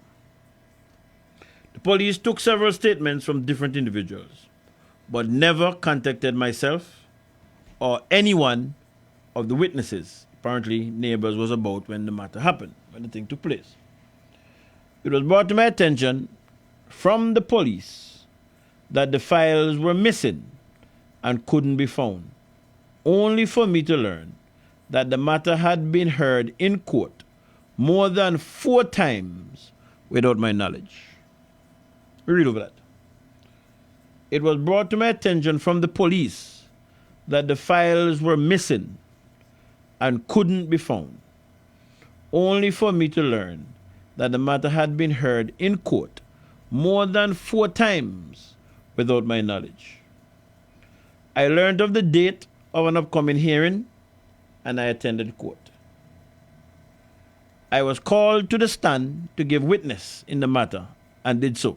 However, when the magistrate called on the prosecution for more witness, they called one of the staff who came to my property with Telly Cornelius and actually participated in the beatings which occurred on my property on that said day. The magistrate realized that the individual who the prosecution would have selected to give evidence on my behalf wasn't doing justice to me. And so she stopped the proceedings and adjourned the matter to the 15th of March 2023. When I showed up for court, I was told by my advising attorney, it's not here in the letter, but I could tell you the advising attorney was Wendell Robinson. When I showed up for court, I was told by my advising attorney that the head of the prosecution withdrew the case. The police never said anything to me. I am of the opinion that I was not afforded justice by the police, and I bring this matter to your attention for investigation. Looking forward to your response. Regards, Craig Jeremy, CC, file. That letter, dated the 20th of March 2023, went to the Commissioner of Police. About a month or so after, Jablaki followed up. He didn't get a response, so he followed up the matter. I believe he spoke to a female in the police secretariat, and she said some things to him and indicated that she would have gotten back to him. I don't believe that happened. So this afternoon, from what I would have heard, I have the full recording, but I haven't isolated it. That's why I'm not playing it. But from what I would have heard, and the person who told me, somebody who have given me trustworthy information before, he called in on Point FM. The Commissioner of Police apparently was on the program and put to the Commissioner, in terms of letters that he would have gotten and how he responded to them, etc., etc. And apparently, the Commissioner seemingly was saying to him that he cannot comment on his matter because the matter is before the court. That's my understanding. Jablaki, you can call in and correct me in relation to what took place, or tell us what took place this afternoon on the program, since I don't have that recording to hand at the moment. Now, if I'm the police star witness, and this letter is written to the Commissioner, and if the Commissioner is talking the truth when he spoke this afternoon, the matter would have to be put back in the court, right? How would that matter be put back in the court? And the person who the matter has to do with, they're not advised as to what's happening. How is that possible? Good night, caller. Hail up, my brother. Yes, what's up, Jablaki? Yeah, man. I'm just here to clarify any questions. Tell us what happened this afternoon when you called in on Point FM and spoke to the Commissioner. Before that, did you hear the synopsis that I gave? Yes, and you're correct, my Okay, brother. I just wanted to be sure with that first. Everything that you said is on point and precise. All right. Now, take us from your conversation with the Commissioner of Police this afternoon. Well, I didn't even get a chance to have a conversation with the Commissioner, because the host of the program was so hostile. And I figured that he knew my voice and knew exactly what I was about to say, and so he cut me off before I even get to say that. But I was trying to tell the Commissioner that I wrote him a letter on the 20th of March outlining my experience with the court and the police pertaining to a matter with the manager of the National Housing, Mr. Telly Cornelius, where the police withdraw the case from the court without my knowledge or consent. And up to this day, I don't know what's going to happen with this matter. I would have suffered broken bones. I had to pay private doctors and so on, medical fees. I couldn't work for about 4 months, beef. And I'm just trying to get some justice. So I tried to reach out to the Commissioner, but like I said, I was so rudely interrupted and cut off. And that's just exactly what occurred today. Now, in terms of the letter that you would have written to the Commissioner, have the Yes. Commissioner or any person acting on behalf of the commissioner ever responded to you? No. And like wait, before we go, just turn down the volume in the back, please. Yes, the time now is 9:38 p.m. and you're listening to Real Talk. Yeah, sorry about that, my boy. It's all right. Go ahead. Have anybody, the letter that you would have written to him, you know what? Let me just go full exposure. You remember offhand who you delivered that letter to? I have all the information in my phone. All right. I can put it up right now. Okay, no, go there yet. Remember when you followed it up about a month after it was delivered? You had a conversation with the was it the secretary? Yes, it was the secretary for the commissioner. What was that conversation? Tell us that conversation about that conversation. That conversation was basically to let her know that I would have penned the letter to the commissioner of police stating exactly what I would have stated. And if she would have received it, she told me that the letter was right in front of her as we are speaking on her desk, and she would deliver it to the commissioner. This is a month after? Yes, this is a month after I would have delivered the letter in the first instance. Okay. And she told me that she would get back to me to let me know when I could have a date to speak with the commissioner. That haven't occurred up to this day, my brother. Do you remember when you had a conversation with her? Like I said, about a month after, and I would say it was about the 20th, the 21st, 22nd of April. April, yes. So then roughly 2 months would have passed. 2 months plus would have passed since you spoke to her. Yes. Okay. Go ahead, continue. And so I was never contacted by anyone. And that's why I made the call today, because I'm so frustrated, man, that someone could have done something of that caliber to another individual where guns and firearms is concerned and so on. And the police just turn a blind eye, but they are telling people to speak up on crimes that they are witnessing.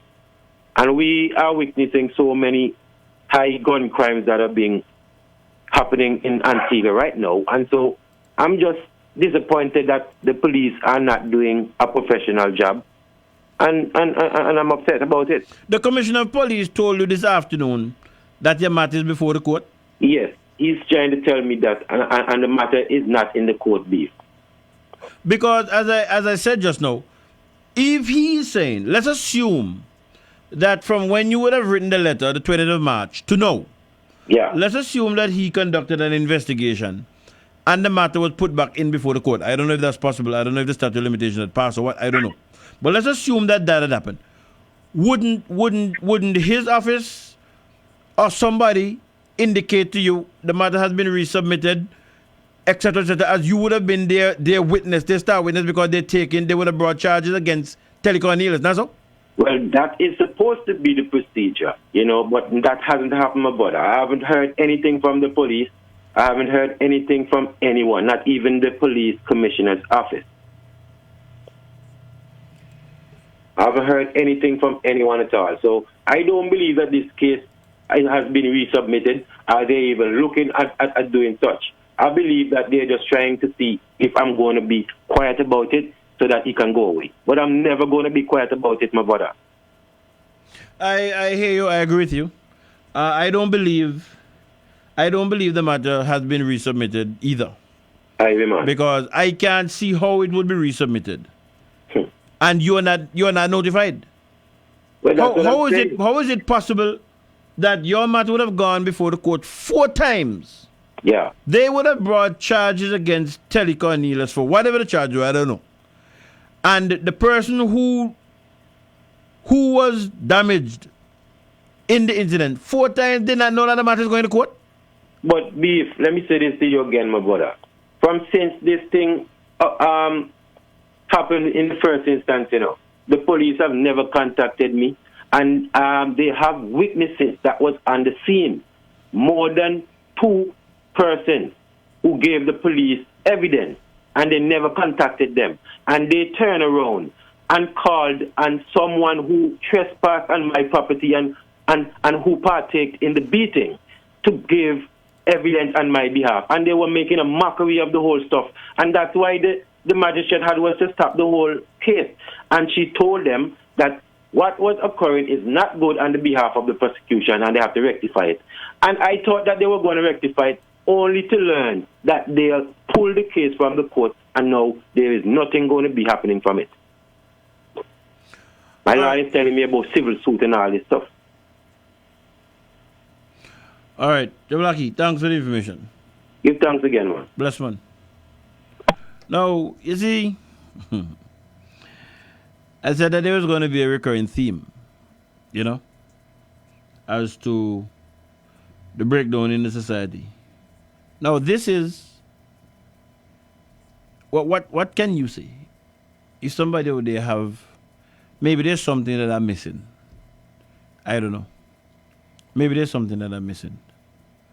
But how do we not end up in anarchy in this country if the systems that are supposed to work for law-abiding citizens doesn't work? That's a question. How do we not go down the road? How do we not end up down the road of anarchy with a situation like this? And then you hear people come and tell you about CCJ. There is multiple stories like this, I'm sure. I mean, we're humans and we make errors. But that should be the exception, not the norm. That should be the exception, not the norm. I had a matter. I went to a business place with a client to deal with an industrial matter. The employer got aggressive, or the former employer got aggressive to the former employee.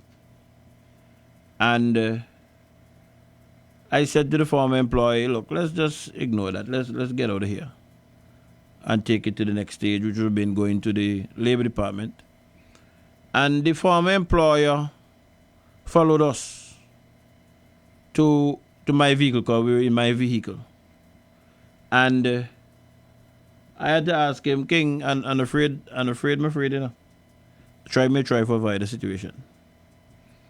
And I guess he thought that I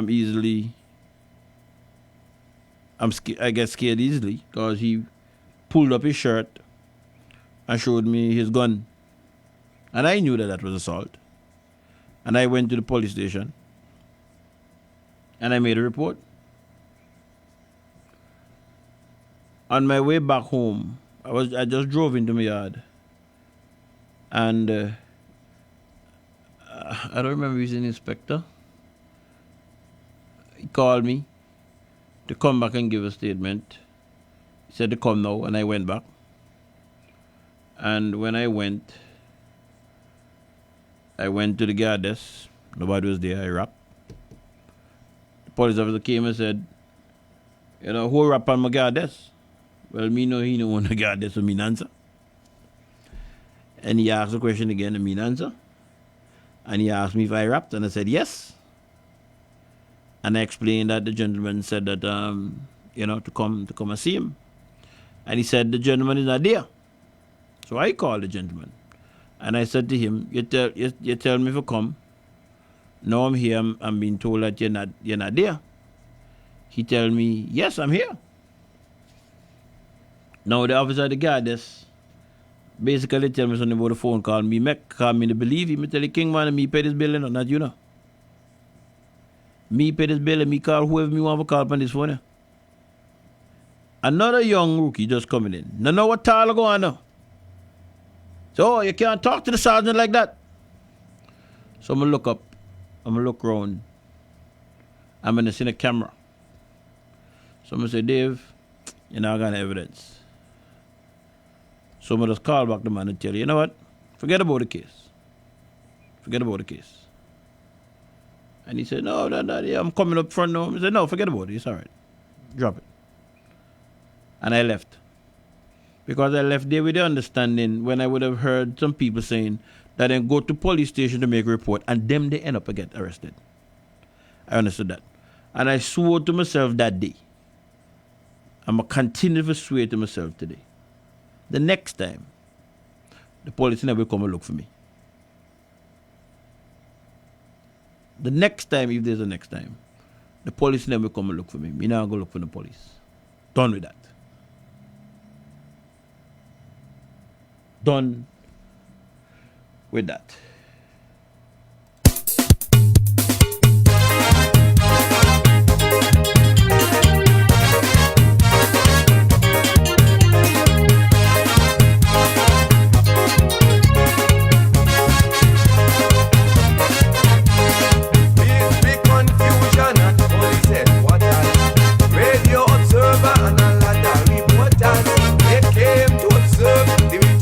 We have a lot of square peg in round hole. But you know, they kiss certain people butt. That's why they're there. But one thing we know, it must come to an end one day. Must. Let me tell all you what Tony said to him. Get out the chair, get out the chair. What the hell you doing there? Get out the chair, get out the chair. You are an imposter there. Get out the chair, get out the chair. I am the commissioner. Get out the chair, get out the chair. I have a court order. But Mr. Martin, come up and say to him, don't tell me about court order, man. You are an intruder.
Hello, good night, caller.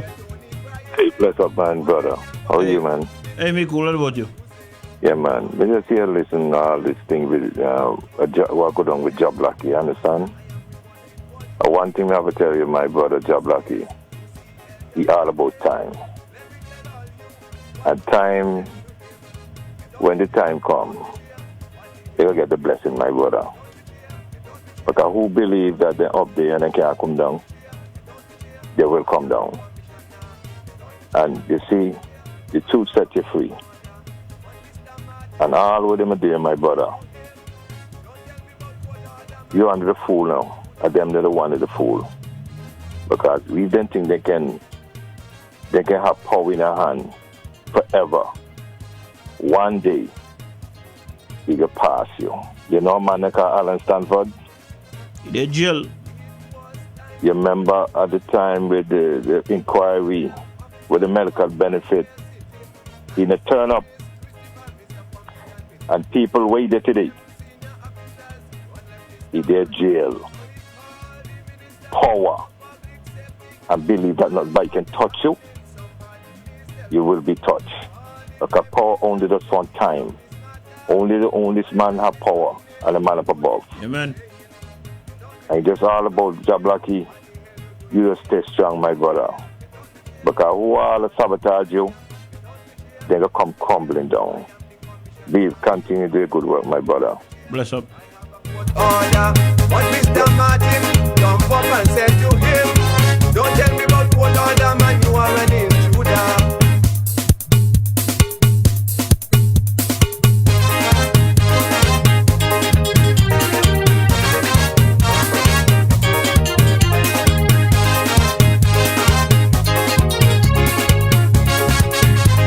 Yes, the time in studio. 7 minutes before the 10 p.m. hour. Looking for some lyrics for me to sing. I see some funeral. Hey, sounds of the man Kabuki. Dearly departed. Abandon him. Hey, this one was a classic. So much excitement in the post. All there is confusion. A long time now. Of course. Long time. I hear Tony crying. But I don't have no respect for certain people. you say, don't be clear, don't be clear. I have no respect for them at all. Don't be clear, If they're gonna read my mind when I see them boy, they're gonna say, ouch. don't be clear. I am the commissioner. Don't be clear, don't be clear. I have a court order. But Mr. Martin, jump up and say to him, don't tell me about court order, man, you are an intruder. I just hope the Lord don't put me in a position. One night may go home and I see me have to stop to save their life. Come in the team, I can stop. But really didn't think so. Don't be clear, don't be clear. What the hell you doing here? Don't be clear, don't be clear. You are an imposter here. Don't be clear, don't be clear. I am the commissioner. Don't be clear, don't be clear. I have a court order. But Mr. Martin, jump up and say to him, don't tell me about court order, man, you are an intruder.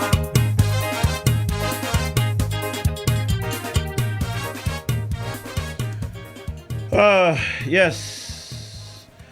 I heard something on the news. Well, within recent times, the crime situation have gone off the charts.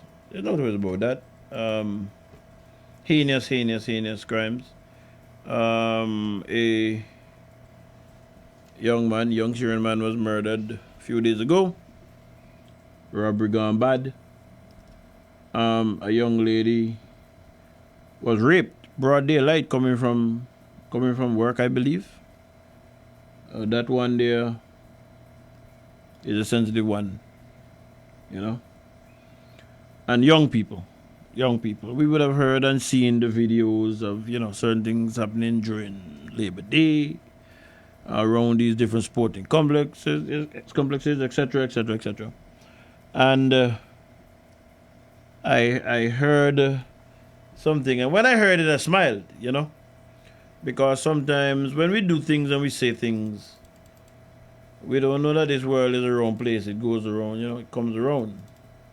So when I heard it, I smiled to myself. Let me play it. I think it was Observer news piece.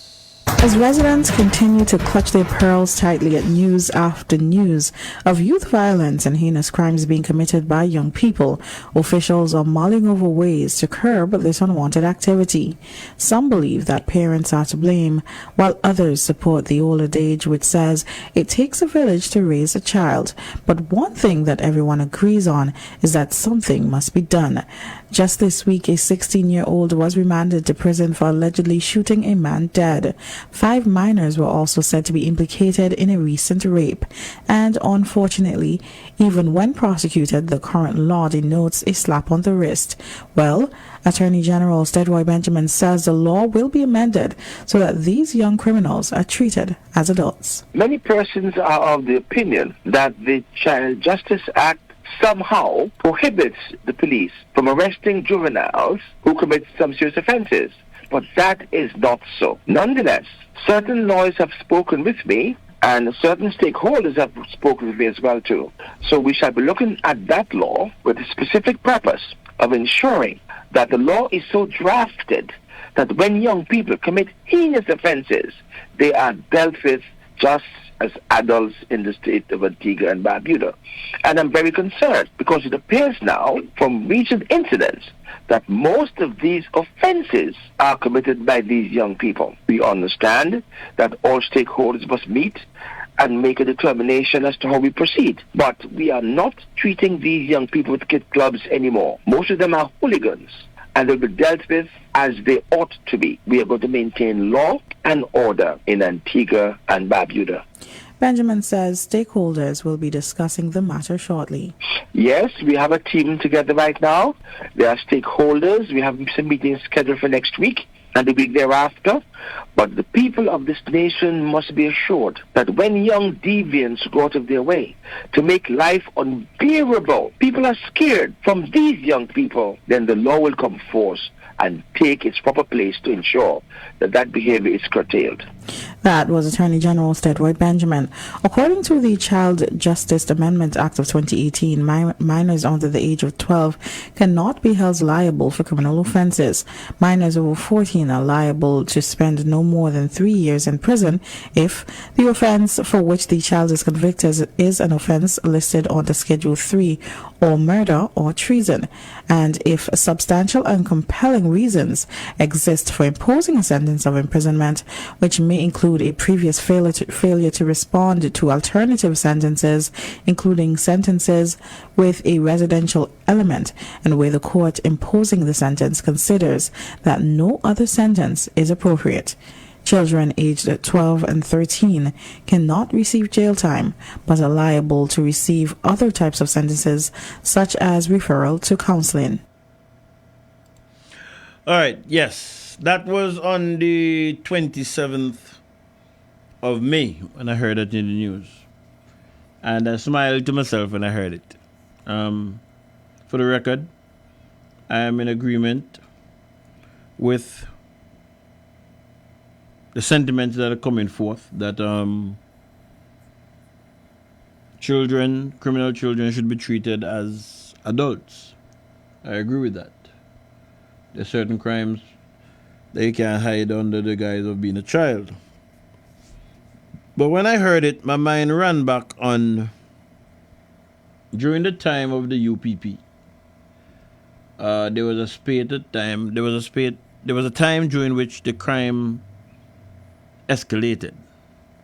Rapes we're hearing reports of rapes daily, every morning. Somebody's coming home from work, somebody breaking somebody's house. The violence also was up. And the UPP took a position that when it comes to certain crimes, you would have to get bail at the High Court. I don't know how many of y'all remember that. And the opposition then, the Labour Party, made a hue and cry in relation to, you're criminalizing our children. And as a matter of fact, if I'm not mistaken, stand to be corrected, somebody can call me if I'm wrong, this child amendment bill or child, whatever the name of that act is, was actually passed maybe about a year or two. The Labour Party having regained government. I think it would have been probably 2015 or 2016. Good night, caller. Yes, I want to join you on this topic that you're on right now. Got you. Yeah, because, and I'm going to call him out, Stedward Benjamin, while in opposition, he was so fierce as these rapes and so on were occurring.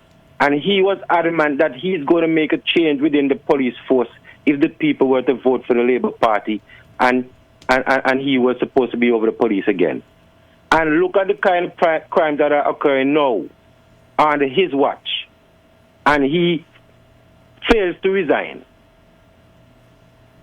You understand? When the United Progressive Party passed the law that they were going to be handling the young people in a much more, stronghold situation and make bail for them at the High Court and so on with certain crimes.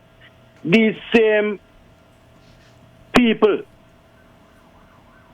like Cutie Benjamin was saying that they're treating the young ones so harsh and they're criminals and they want to treat them like criminals and so on. But he turned around now today, eating his own words, calling the same young ones hardened criminals. But I believe you remember, no? Well, you have to remind them And that's why we're here, to remind them, because hypocrites them be. You know? They used to say that all the crimes happening, it was the fault of the United Progressive Party. So whose fault it is now? Who is governing now? The United Progressive Party. You know? But, my brother, may continue listening. Bless man. So, the Blackie said it all day to me just now, for me just now. When I heard the news, my mind flashed back to that, and I smiled. And I smiled because I agree with what he said no. I agreed what he said no. I don't believe that any reasonable person, he said persons were scared, and that is true. That is true. There's no two ways about that. Was it that I read it or I heard it on the news or somebody told me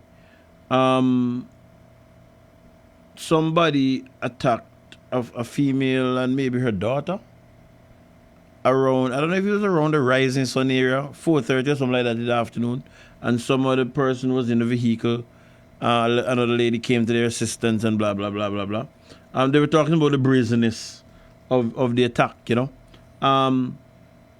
So when he said that is he the age, he said that people are scared, especially females, etc., etc. That is true, and I agree with him that criminal-minded children should be dealt with as adults. If that lady who was raped coming home from work was somebody related to me, me don't know we end up. I really don't know we end up. I don't think it end up good. Who knows, maybe at the end of it, me might lie down, but maybe somebody else will lie down too. You know what I mean? There's just some things that ought not to happen. And again, if the arms of government that is in place to address these things, the officials who are in place to address these things, if it's not been done, how do we not go down the road of anarchy? How does that not happen? How does that not happen?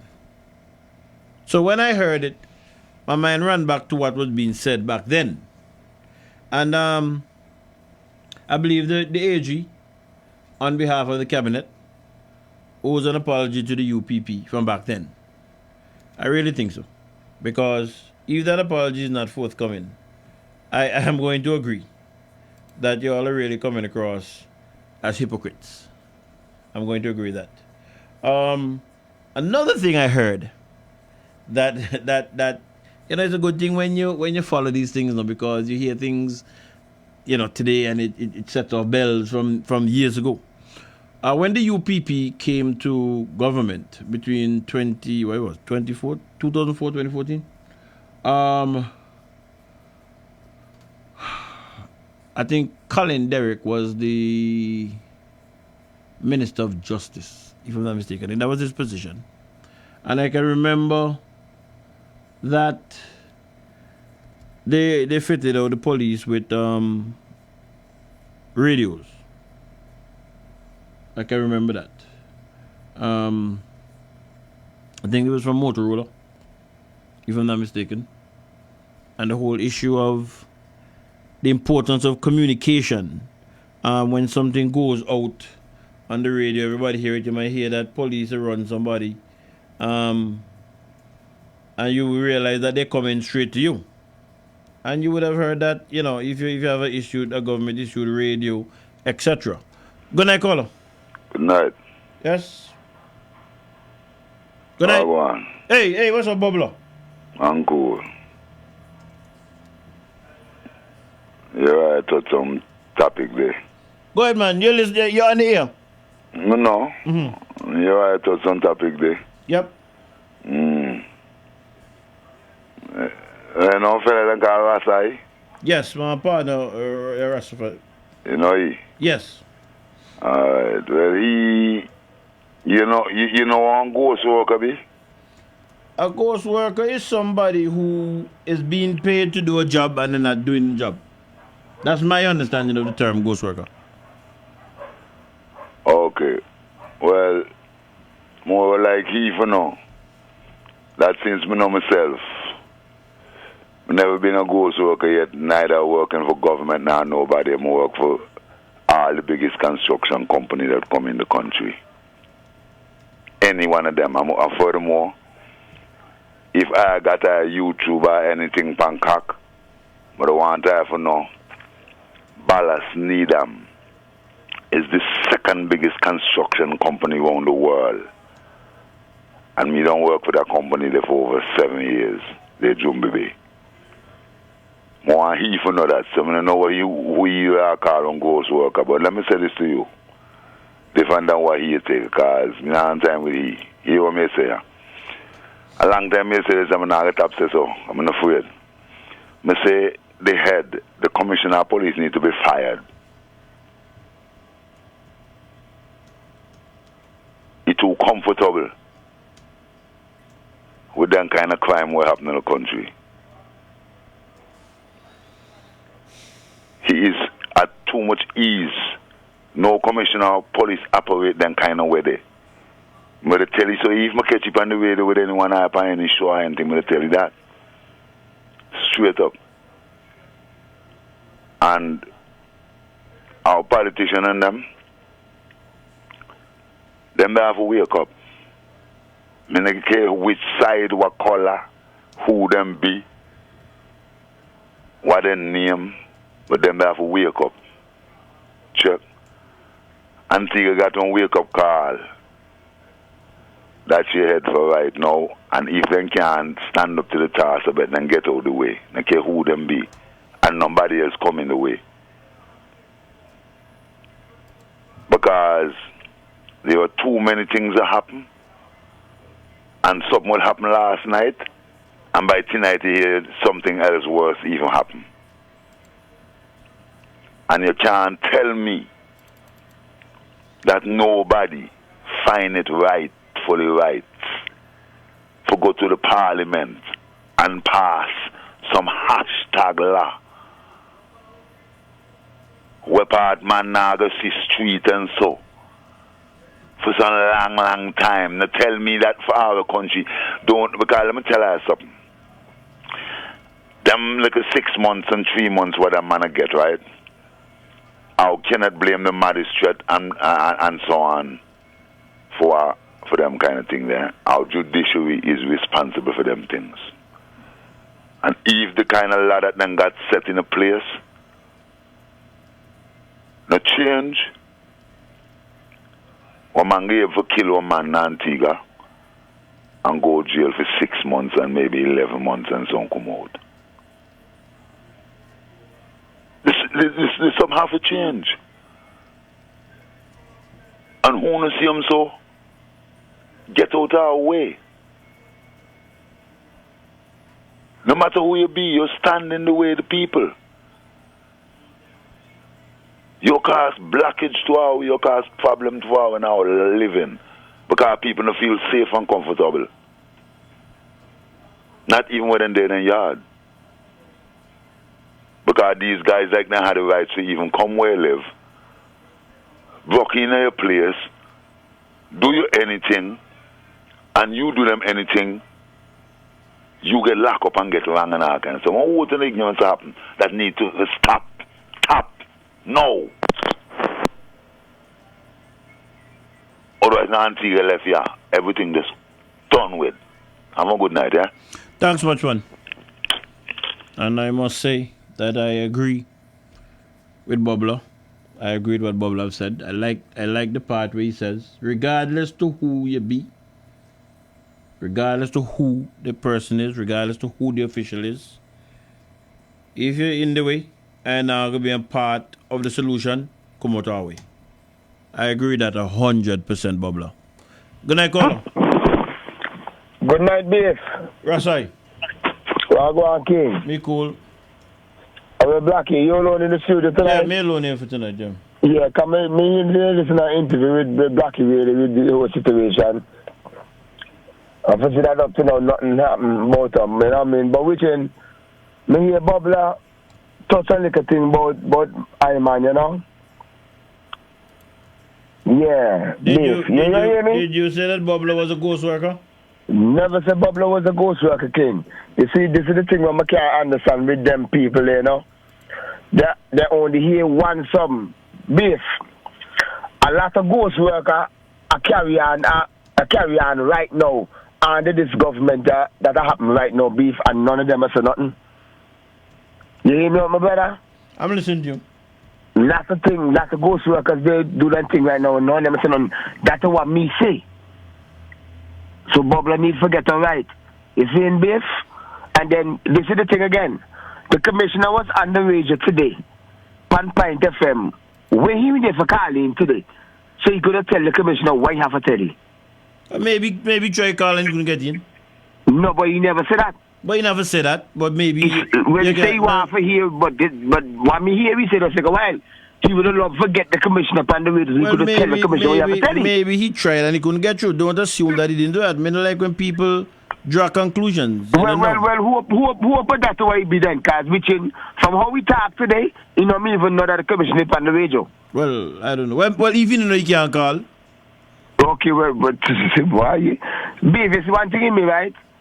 If you call me know you on the radio, me try to listen to most radio so me can know who on the radio, beef. No, but maybe so if I want to call in, no, man, I understand what you're saying, but things happen. Maybe for whatever reason, he just never listen to the program. Maybe, you know, you never know. Maybe I forgive people the benefit of the doubt. That's true then. When I call for that, but I'm sorry that you know me know that he's on the air. So, you know, he hear me, so he can call in and say that.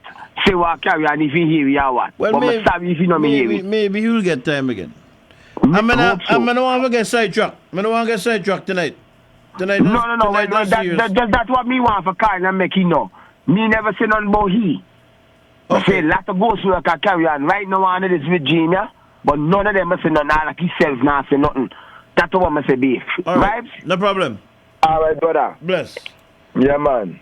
Yes, so... Heal up the Blackie, heal up my blood. All right, man. Yes, so as I was saying, I remembered back then, I think it was Motorola was the company that outfitted the police. And at some point in time, also, there was a number of cameras that were put up around St. John's and in certain communities. Now, I know the sensitivity in relation to discussing operational matters.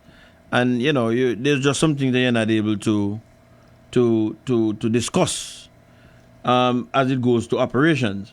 But it would be reasonable to believe that in 2020, in the 2021, 2022, definitely after when this hardware were put out there, it would have been reasonable to believe that they were functional, as they would have been a tool to the police, in order to get their work done. You know what I mean? As we get into the fight with crime. Good night, caller.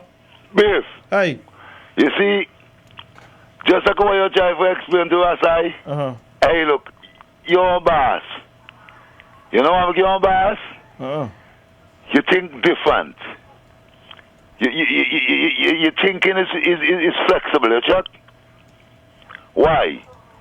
Last I didn't even know that me hear the commission up on the radio this afternoon, but me them going the same time. So you see what you're trying to tell you? The position that I made in her. I couldn't call in for so I have to say. You get what I'm saying? Yes, man. So you mean just right on target with what you tell you? Because me by my farmer plant potato that same time this afternoon when the commission up on the radio with the boy Colin O'Neill and them. You check what I'm saying? Yep. And that bother me because me should have been in my yard, but what? Me don't open for me farmer do for me work. You'll get an opportunity again, man. God is good. Many opportunities there because even if he meet face to face, the commissioner, right? Me he don't talk already from radio man to man. Yeah? I'm going to tell you how me think. And if me he don't for meet face to face, what am I step on the radio, what am I say to you? Because even if the Prime Minister right now, yeah? Anytime me find that Mr. Brown Lego, no hand, and left my country in trouble. I call upon the same how. Either for remove or step up. I want to borrow from you, and I want to give you your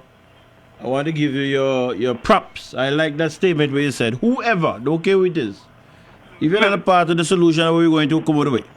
Anybody in the way have to move, brother. I give you that. Anybody in the way have to move. Antigua for me and for you and our children, them livelihood and betterment. And protection.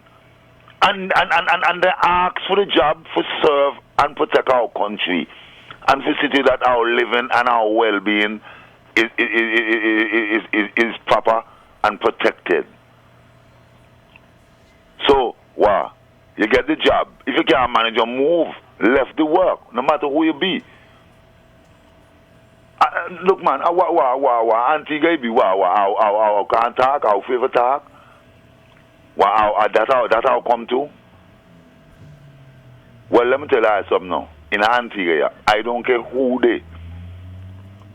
UPP, ALP, DNA, any one of them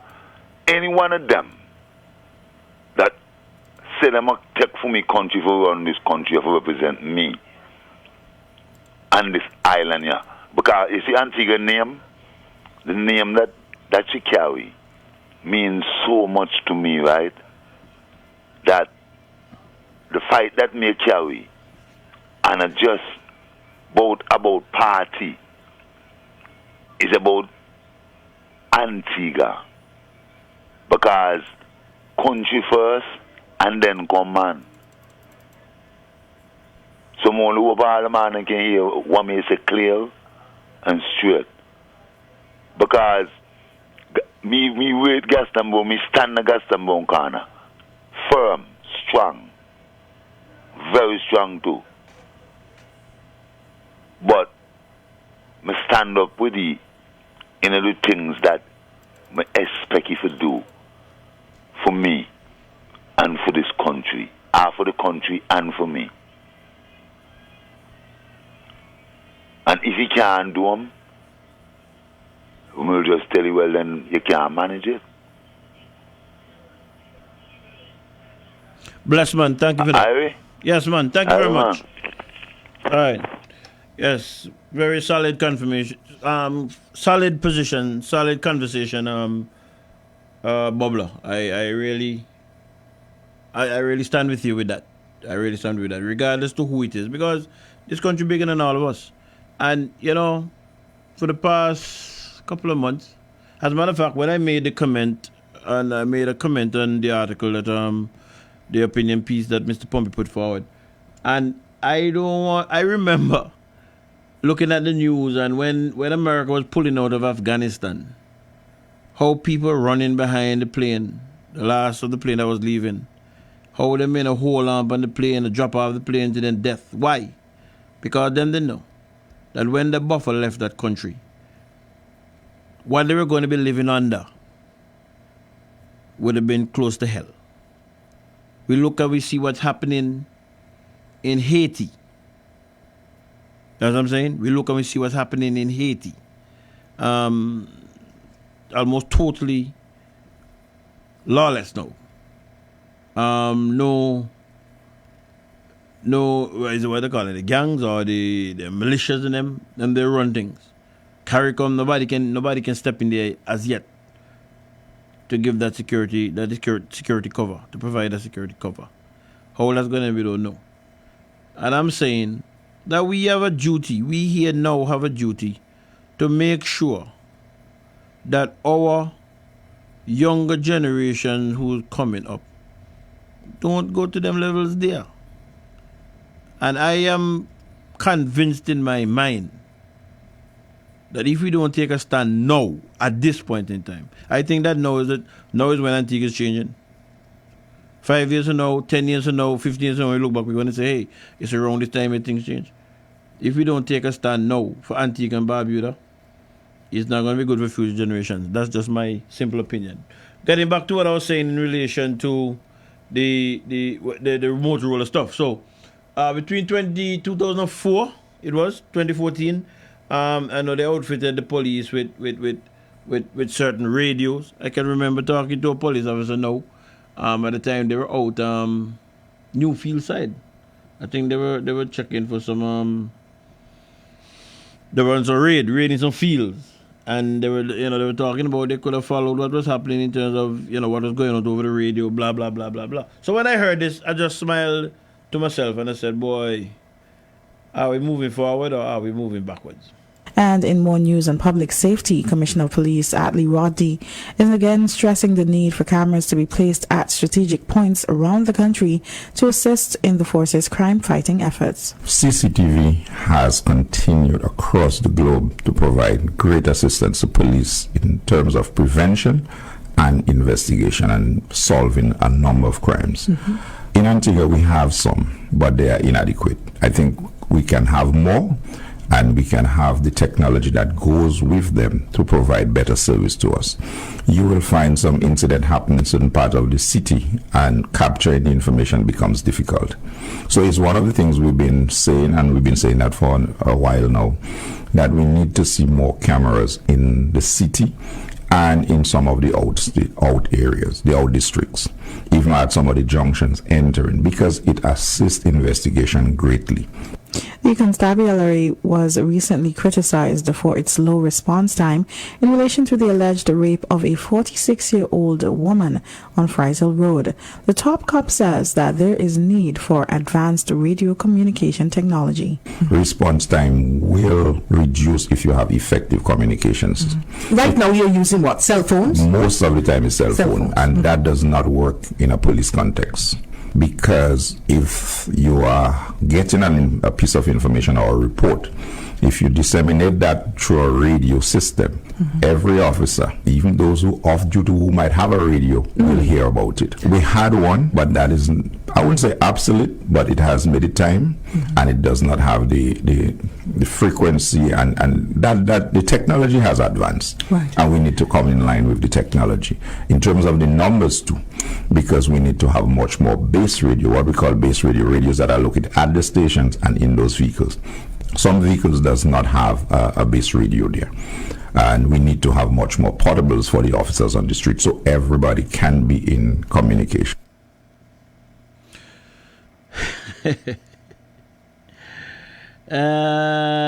Boy, what a thing. So 2014, 2021, 7 and 2, 9 years after. 9 years after. That recording there was the Commissioner of Police on the, let me see if there's a date on it, the 27th of May. That's just the other day, 27th of May. Right? 27th of May.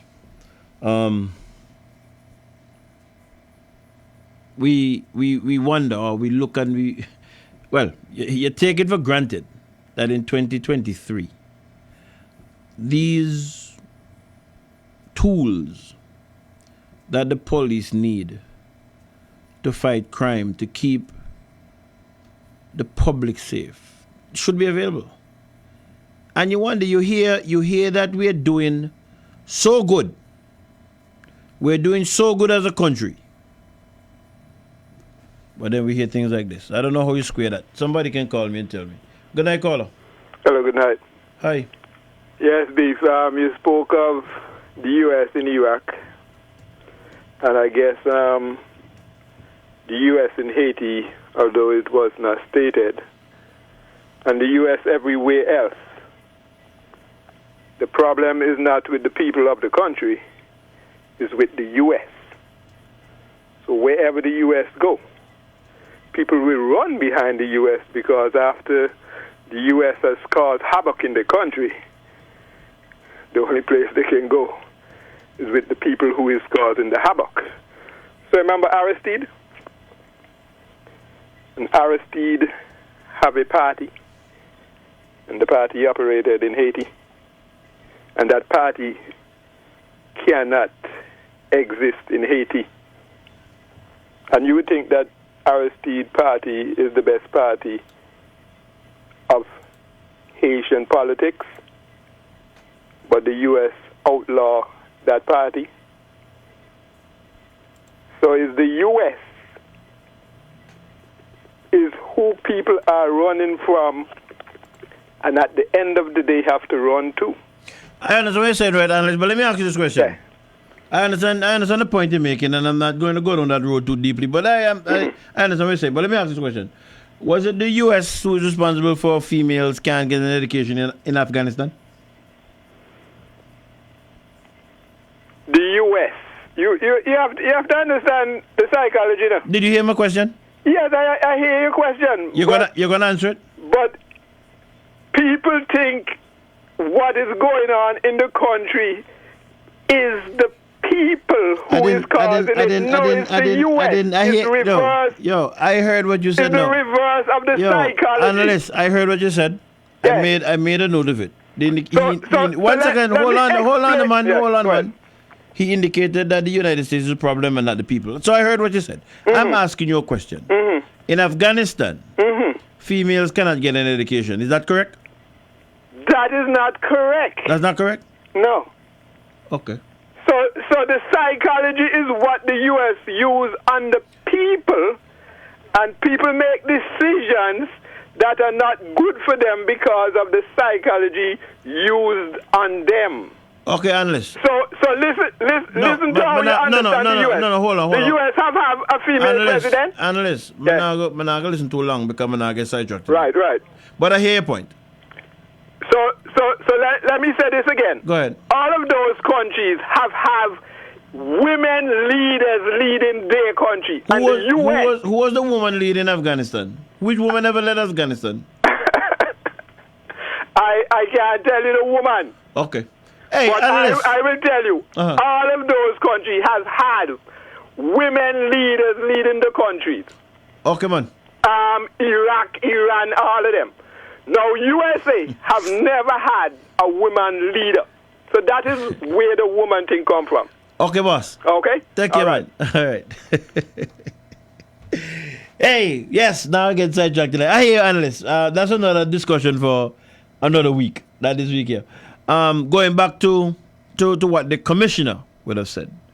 And he has taken the veil a bit, lift up the veil a bit in relation to operational matters. You know what I mean? And, I mean, you wonder, you know what I mean? You just wonder. Because what I would have heard the commissioner speak about, that to be just common sense. That is equivalent to you're going to that's just tools that you need to do, basic tools that you need to carry out your job efficiently. And we wonder why certain things happen, how it happens, why okay, crime is going to happen, but it tells you or it gives you an idea as to why we are where we are in relation to fighting crime. If it's one thing I can say about Knight, I have heard Knight with that argument from since we were at Observer, if I'm not mistaken. Knight always talk about the plan, similar to what happens in America, in having a squad car at crucial points. Crucial points. You know? Boy, this place is just a joke, if you ask me. It's just a joke. Because how can you tell me in 2023 basic tools as radio? My dad died now 10, 12 years. And he's an advocate of, he has always talked about when you go to London on training courses, everything is CCTVs run everything. CCTV run everything. And you're going to tell me that we here in Antigua, little country like what we are, we can't even cover St. John's City and the environs? That somebody is monitoring to know that, well, hey, this is where I need to send my assets in them because something's happening here?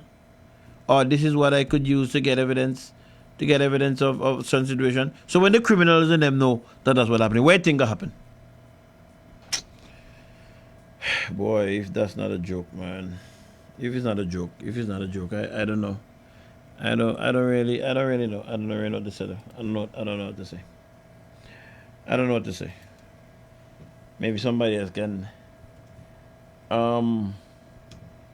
Maybe somebody else can help me with there. You know, as I said, the theme is going to be for the night because I knew what we were going to be discussing, and that's what it is. Where are we? What works? What works in this country?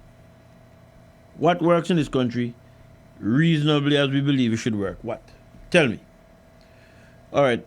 Let me go to another topic now, which is going to be of a similar type. It's not that I'm picking these things, I'm just saying what is happening now, in the day now, similar position. Good night, caller. Good night, Beef, me again. Hey, what's up, King? Yeah, this is the thing where we're talking about the police and what the police force need. The minister that is over police force, that is Honorable Cutie Benjamin. Hey, Beef? Yes, that's true. He's the How long Cutie is over the police force? I think he has been over the police force since the government change. And in previous administrations, I think he has been the minister responsible for police. Okay, and then for somebody, for a minister that is over the force for so long, Beef, for all them years, you can tell me that the police is still complaining about they need this and need that up to now, Beef, in 2023? Well, me say it now. I'm play what the commissioner say. Me hear what the commissioner say, but me just say now, in my opinion, and now too. Imagine in a damn time, you over one ministry for so long, and Beef, me want for Mr. Knight had a clip. Remember, he already said that police is not a priority in a Beef. You remember that? I heard something like that some time ago. Yes, Beef. So if the police is not a priority, but I don't know the context that he said it in, so I don't want to. I would have to listen to the clip and get the context of what he said it. But Beef, but what we expect, and then for a man that in his house for so long and now do nothing, I'll put it back in the same house. What I think he could do? And the same thing, Beef? No, but for me personally, no. I am not going to, even though Mr. Benjamin is the minister, even though Mr. Benjamin is the minister, and I understand what you're saying, I'm not resting all the blame at him, no. Because there's a cabinet and there's a government, no. Oh yes, and you have to remember now the man that appointed him there as well. Well, I'm saying that there's a cabinet and there's a government. And ultimately, that is where the burden stays. Right at the Prime Minister foot. So I am not, even though I'm saying what I'm saying in relation, I understand what I'm saying. I'm not leaving it at his foot only. I don't know, for instance, maybe he might have been making representation in cabinet for funds to get the police radio. Maybe. But maybe he don't set the priorities to how money go. Okay, well, Beef, I don't know if you listen to some of the programs in them in the morning, because coming up in January, just before election, the same minister was on the air on this same radio station with CJ and them saying about the prison and the new prison and this and that in prison. But Beef, after when the election gone in the 18th, I don't hear nothing about the prison again. I agree with you. How long now the child justice thing? I think, as I said earlier, it was in either 2015, 2016, and that act calls for a facility to hold children, and up to now that's not done. I think recently I heard that they're doing some stopgap work in relation to the boys' training school, but they're gonna need to get a facility.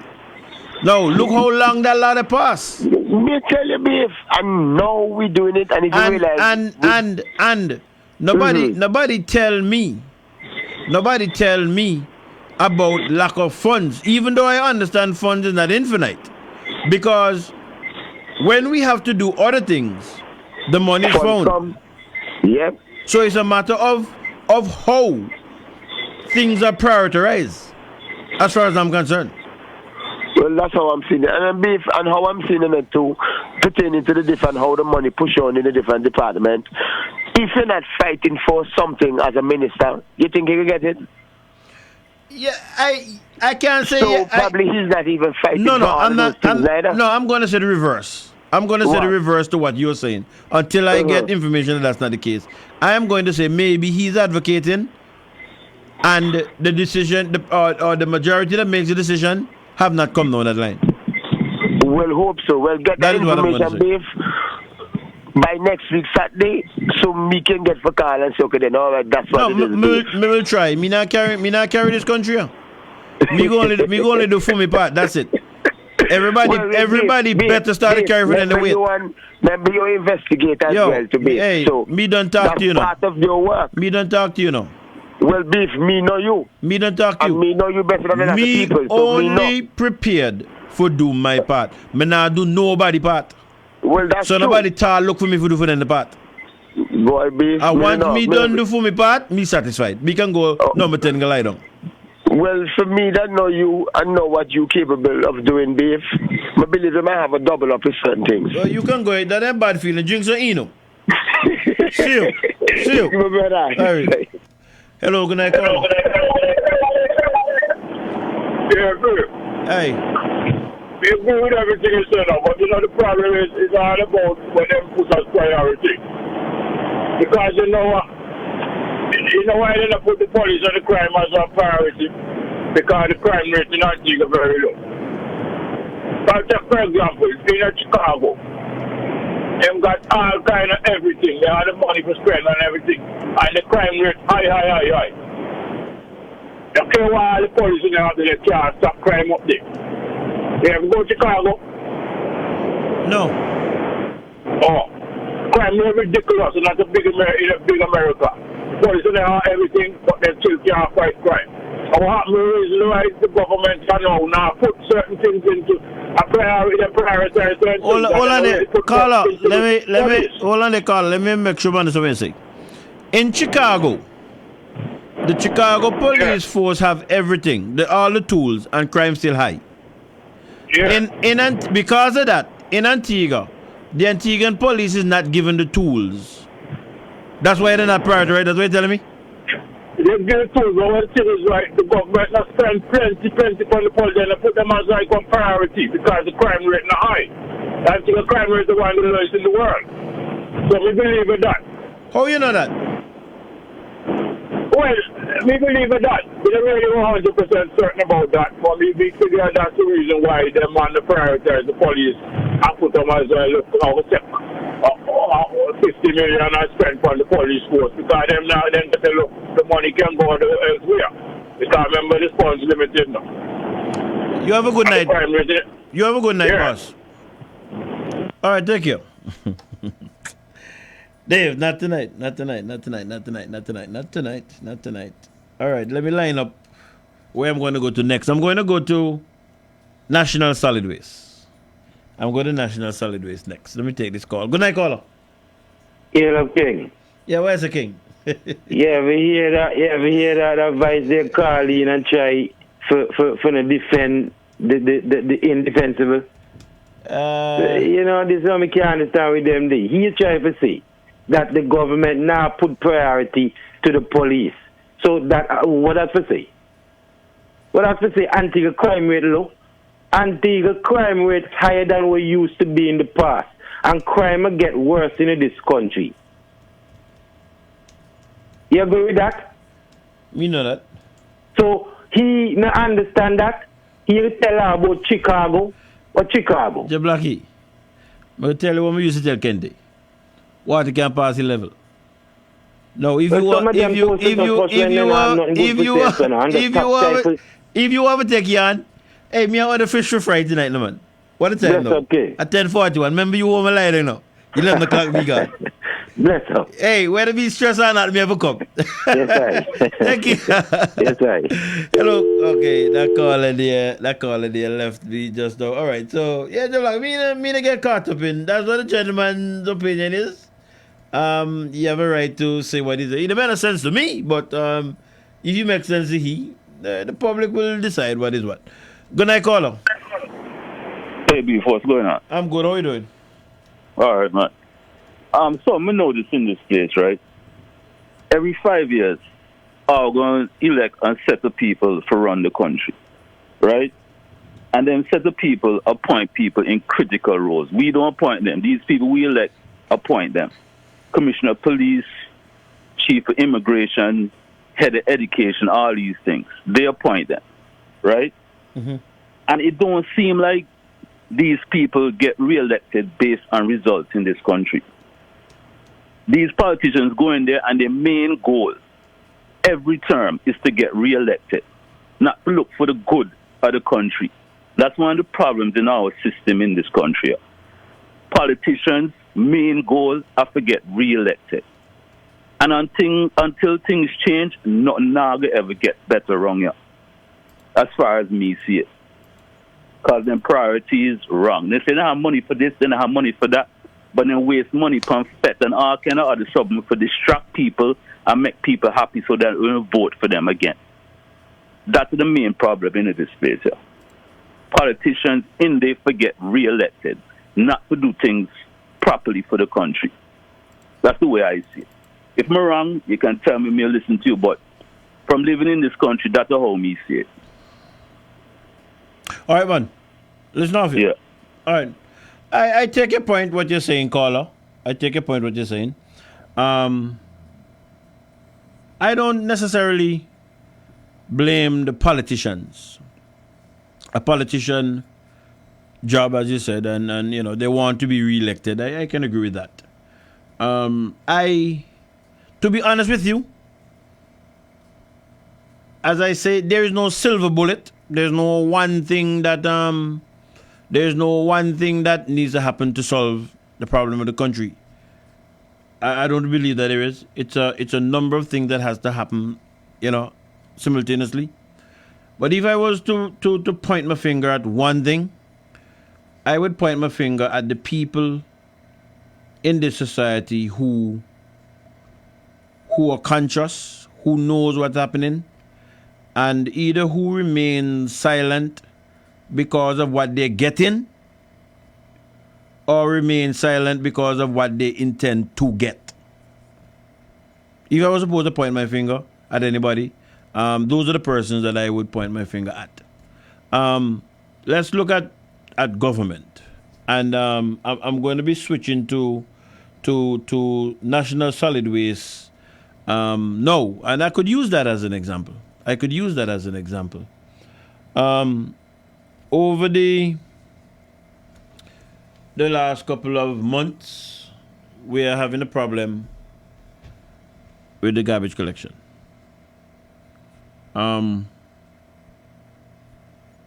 I talk to a lot of people talk to me. So I know, or I was told, let me say what I was told.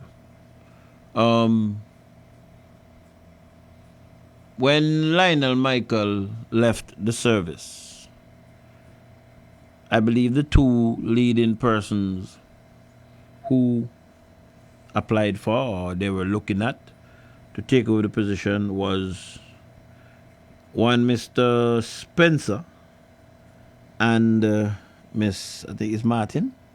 I think it's Martin is the name. Correct me if I'm wrong. The lady who occupies the position right now, Chief Health Inspector right now. My understanding was that I was told that those were the two persons. Eventually, I understand that the Public Service Commission went with Miss Martin. I think it's Sharon Martin, if I'm not mistaken, is the name. And Mr. Spencer, we are learning now, was seconded down to National Solid Waste. That's what I was told. Apparently, the working relationship between Mr. Spencer and Miss Francis, said her name was, did not seem to be the best, I was told. We live in Antigua. Sometimes it works out good, sometimes it works out bad. But we know that MP Malwin Joseph is a hands-on minister. We know that. Some people accuse him of being a micromanager. And at times, his attention to detail benefits the country. So, let me move across this curtain here. And Jesus alone will have to tell me.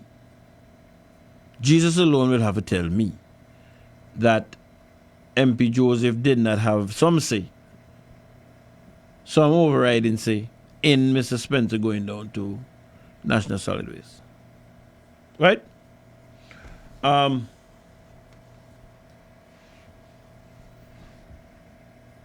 would have heard radio personalities talking about. Ray the Personality is talking about Miss Francis. I hope I'm saying the right name. Miss Francis. She should have been, based on her position, she should be sitting on the National Solid Waste Board of Directors. I don't think since she has been confirmed in the position, I don't think she has ever sat on the board. I don't even think she's on the board right now, as a matter of fact. And I'm told that her sitting on the board is a matter of law based on the position that she holds. Right? And that has not happened. That has not happened. I've heard, again, as I said, Ray the Personality speak to it. I've never ever heard the lady say nothing about it publicly. Maybe she did, and I didn't hear it, but I've never heard it. We got to the problem now where there's a problem with collecting the garbage. You know what to do, Dave? Start off this way. Let me line up these things here. Give me a second.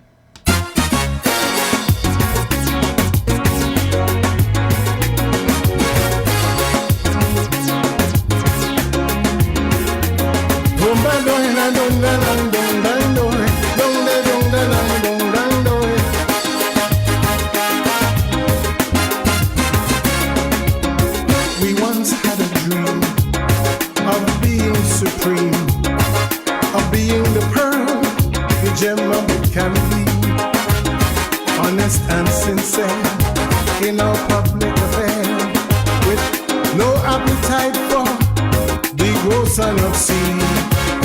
But then by and by, vultures on the sly dip their greasy fingers deep in the treasury. Hands became so vulgar, shift guns against Mandela. From Sister Antigua, behold your legacy. We used to have sugar. Look what we come to. Like the land of bitter. Look what we come to. And where we had an economy is no more like economy. We gave the country to stand for them. All that we get burned, all that we investor. Look what we come to. Turn out to be just done. Look what we come to. And all the little dollars we save, we get rich quick where we crave. Have we in a Texas grave? But will we ever learn? Look what we come to. The board really needs to be properly constituted and composed and formed, right? The financial capacity of the board is weak. Is weak, and we always feel we need somebody from the Ministry of Finance to be on the board. We also have the technical capacity of the board is also weak because, as I said, you don't have the environmental engineer, you don't have the chief health inspector, I don't have nobody playing those roles on the board. In addition, the technical capacity of solid waste itself among the staff members is also weak. Now, they used to have some very good sound technical officers, but they were dismissed between 2014 and 2016, and they lost their jobs, and they took solid waste to the industrial court, and they won the cases, and they got a lot of money from solid waste. When you say lots of monies, over 3 million, close to 2-point-something million in unfair dismissal costs. But I thought this administration said that they never sent home anybody. Right, that was in solid. They sent the managers and them. They sent them home, and now they're cashing in. And so, having sent them home, they left with very little technical capacity, and never start to replace them. They never advertised, and never start to replace them. The last technical officer that was there, he was qualified, very qualified, and have experience. But now I understand he reverted back to CDH. They had a landfill manager who was highly qualified also. He resigned and gone to other places. They just got rid of Mr. Spencer. Well, his office I'm talking about in terms of his technical capacity and ability. He's very qualified and knows the job. So he reverted back. I don't know the details why he reverted back. I don't know what happened, but I only know he reverted back to CDH. So, Mr. Michael, you're saying $3 million in outstanding litigation. Well, that's just legal. Well, maybe don't pay that by now since 2014. I think they're still paying some of it to some workers because some people get like $300,000. You know. So the private some people get like $300,000 in for unfair dismissal, $280,000 and so. Wow. I don't call the name, but they get some hefty compensation. So when private contractors cannot get their monies. Yeah. These are the kind of things that solid waste is paying for. Yes. Yes. Now, so we talk about the board, form the board properly, get the requisite expertise on the board. They need to advertise to get competent staff. They have very good financial skills in solid waste right now. I have to tell you that. They have very good financial people up there. All right, but they have no technical support. All right, so let me start with that. And when I heard it, this was a statement from this was an interview that was carrying on with the former chief health inspector. This was on the 17th of May. And I smiled. You know, I'm into labor relations. So when I heard about persons being turned away, I started to ask some questions from fellow colleagues in the union, and I would have gotten some documentation from some other people. And I can tell you, one of the heading that claims are made on the industrial court is exemplary damages. Exemplary damages. And when you make a claim under that heading, you're basically asking the court to punish the employer because what was done would have been so egregious that they should be punished. That's basically what the heading deals with.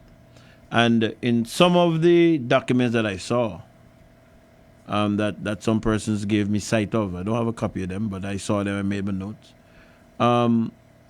The exemplary damages on some of these things were sometimes 2 times what the person ain't got for their loss of protection, etc. So then, when I saw that, I said to myself, wow, the court feels very strongly about certain things that would have happened there. But anyway, that stood out to me when I heard that the figure, 2-point-something million, 3-something million was paid out for unfair dismissal cases at solid waste. Again, if we understand how things run in Antigua, we know that there's a board. We know that there's a general manager. We also know there's a minister. We'll figure out that as we come down the line. Don't worry ahead. He also spoke to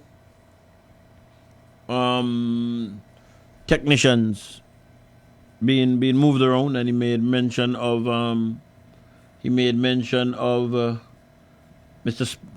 Knight was mentioned Mr. Spencer, and he indicated he's the one that he was talking about.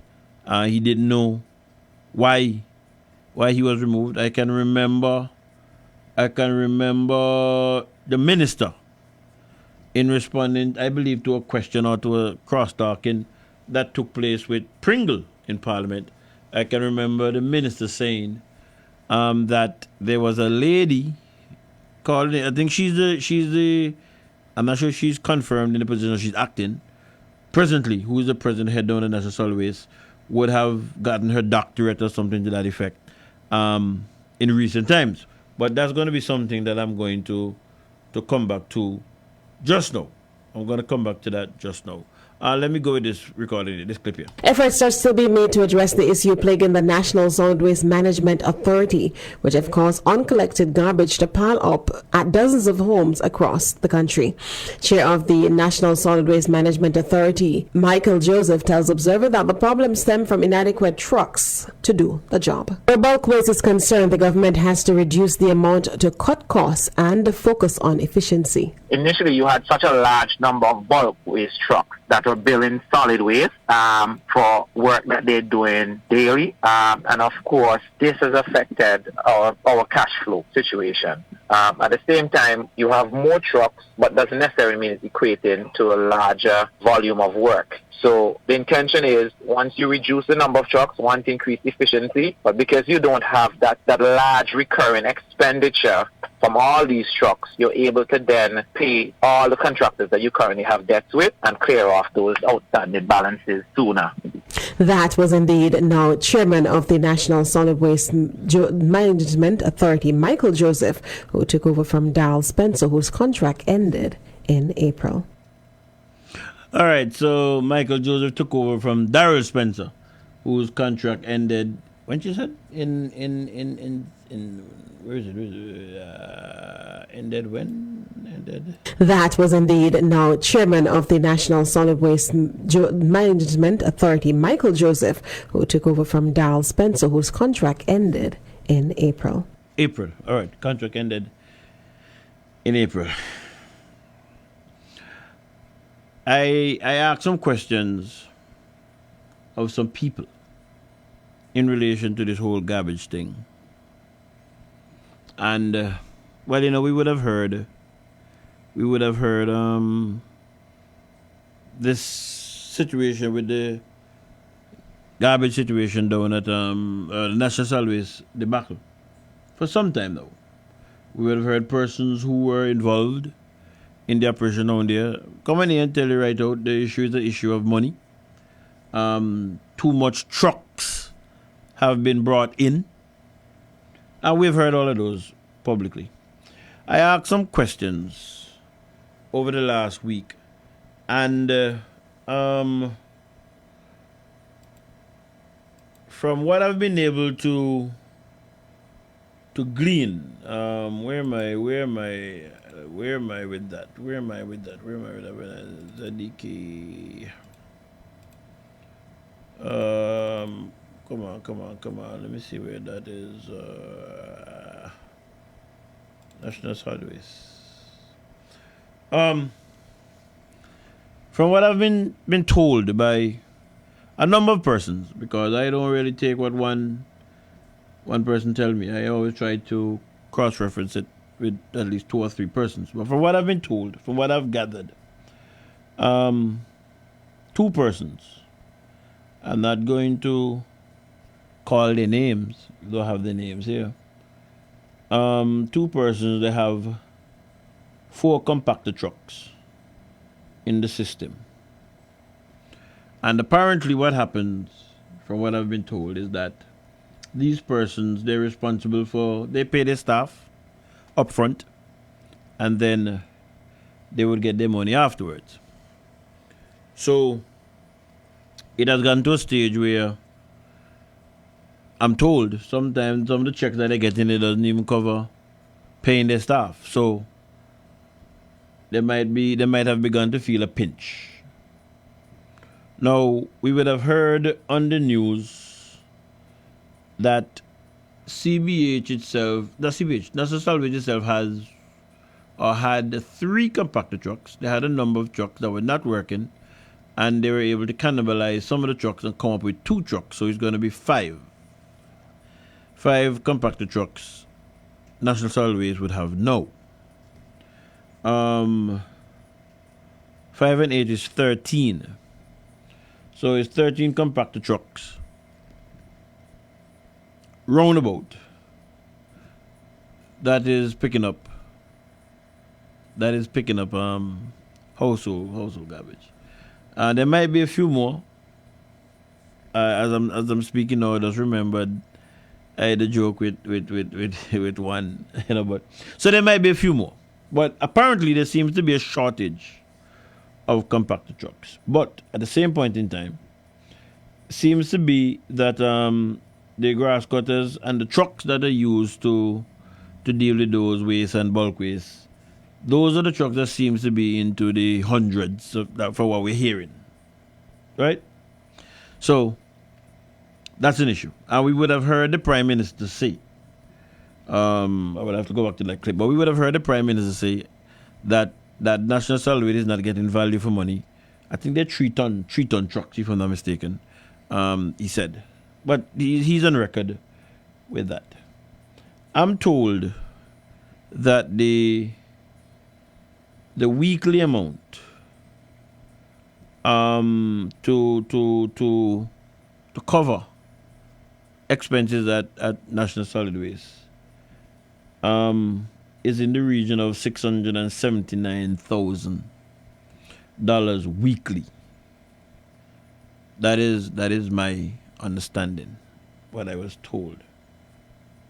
679 thereabout, covering both household collection and beautification. Now, recently, I heard Mac saying that Cabinet have decided that they want to give, I think it's $350,000. I'm not sure if that is weekly or monthly. I'm not sure. So somebody can tell me. But I know I remember hearing that figure. But for the purposes of the analysis, let's say it's weekly. Now, going back to the interview that Mr. Michael was having, it was indicated that Solid Waste gets monies from cruise port, airport, and tipping fees. I'm understanding that there might be need to collect tipping fees. That's what I'm hearing. But when I looked at the figure, something is wrong with those figures for me in terms of the revenue. We have heard it being said that from Global Ports that they had a bumper season. And we've been hearing and reading that things are all well and good at the airport. Going back to the interview with Mr. Michael, he has indicated that whatever is allocated in the budget for CBH, much of it goes down to National Solid Waste, as they're the one who are dealing with the pickup and the kind of stuff. I think he said that CBH is just dealing with the vector control and them spraying things and the kind of stuff. And then he said that there should be a subvention. Now, a subvention normally takes the statutory body or the agency that the money is going to over the top. It is an amount that brings you to where you need to get to in terms of the amount. But to me, if the subvention is anything like 50% of what it takes to run the organization, something is wrong there.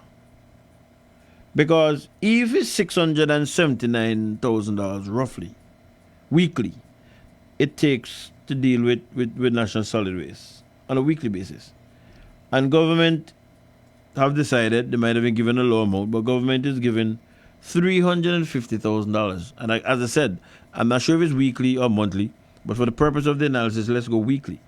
It means that there's a difference of $329,000 thereabout between there. So between what you get from the cruise port, what you get from the airport, what you get for tipping fees, and whatever comes down from CBH,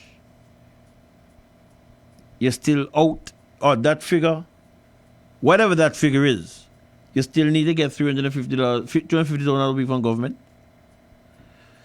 Something that sounds too right to me there. And just to extrapolate it, the figures out monthly. If the $350 that the government, or that Max said that the government is giving, if that is weekly, that works out to be $1.5 million monthly, going down to National Solid Waste. And the difference, because now if you extrapolate the weekly figures, the 679, as I said before, if you extrapolate that out to monthly, it's $2.9 million. And the the cabinet figure extrapolates out to $1.5 million. There's a difference of $1.4 million. That I think should be coming from the other sources of revenue that National Solid has. So it doesn't add up to me. There's something not too right between there. There's something not too right between there. But I'm sure that they will tell us. I'm sure that they will tell us. Because, well, I heard on another piece of news that they were going to reduce some of the trucks that would be working in beautification. And I have heard by the wayside that they have cut the days. Either they have or they're thinking of cutting the days for some of those persons working in the beautification. I understand that is creating a little bit of a stir. But the feeling is, I think it was the guy Michael who said that. No, the feeling is that once you bring down that number, then you'll have more money to pay and it'll be more efficient to pick up. It's yet for us to see how that works out. Earlier, I was saying that Mr. Michael have indicated that he's not aware as to why Daryl Spencer was moved. I played something earlier where it said that it was from the Observer News where they said that his contract ended in February, April, thereabout. And I would have indicated that I would have heard Mr. Joseph say in Parliament, either in the crosstalk or from questions to the minister, where he says that the lady who is there now, I think the first name is Indira. I don't remember what the last name is. But she would have acquired her master's. So the implication that I got from what you were saying was that she's quite capable of taking over from Mr. Spencer. But during the parliamentary sitting, I think it was on the 18th of May, again there was this crosstalk having to do between Mr. Pringle and the minister. And listen carefully. As I said, we all live in Antigua. And you would have heard Mr. Michael speak about the composition of the board. Nobody has said to the country why Miss Martin is not on the board if she's supposed to be there according to the law. You would have heard Mr. Michael speak about the competency of the board, the competency of the managers, the personnel down at National Solid Waste. He would have said that. But let's listen to this.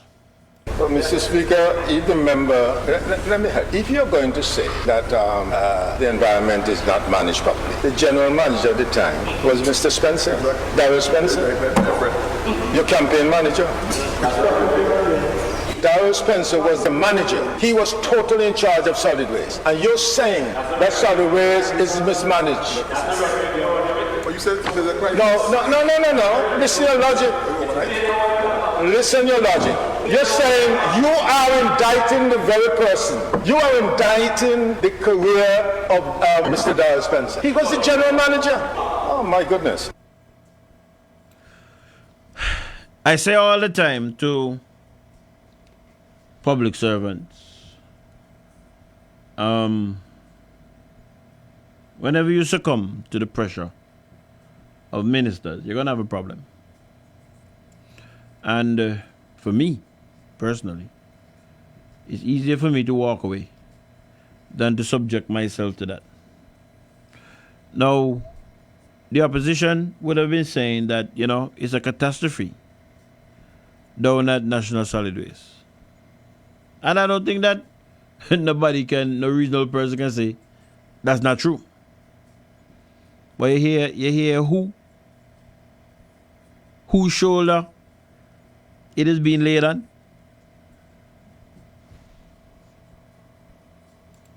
Well, Mr. Speaker, if the member, let me help. If you're going to say that the environment is not managed properly, the general manager at the time was Mr. Spencer, Darrell Spencer. Yeah? No. Let's extrapolate that.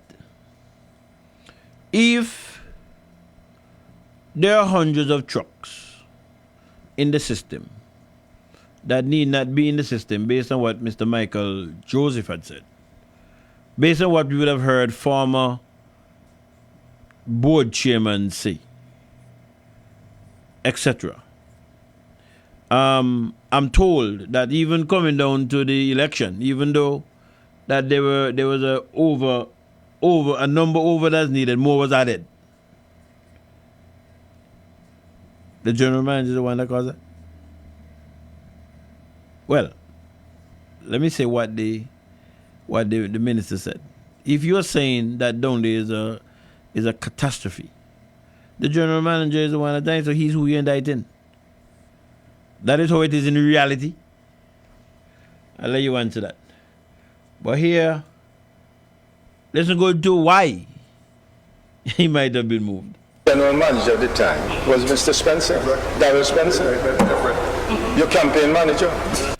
Whose campaign manager Darrell Spencer is? Somebody can tell me that? Darrell Spencer is the campaign manager for who? General manager at the time was Mr. Spencer, Darrell Spencer. Your campaign manager. Darrell Spencer was the manager. He was the campaign manager. We'll have to ask somebody in the parliament. Who? Who was Darrell Spencer? Who is, if that's the case, based on what the minister said? Let's go again. General manager at the time was Mr. Spencer, Darrell Spencer. Your campaign manager.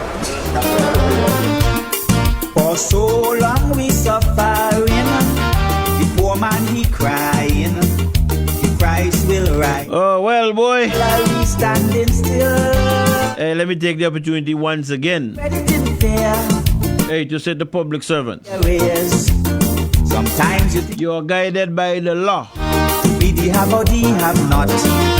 Living in a world. Because when the shit hit the fan, we know it's gonna be put on your shoulders. You go to work. That's all I will say. Every day you grow. Oh no, you just can't live bread out of stone. And so you moonlighting, just barely holding your own. Barely holding your own. The poor man feeling it in the pocket. Feeling it, you feeling it. Feeling it, you feeling it. And so he buy a lotto ticket. Just give me a quick pick. Cause I'm feeling it, you're feeling it. Feeling it, you're feeling it. We suffering so long and now the heat is on. Fighting to survive. Fighting to survive, man. Surely we must survive, cause God will provide.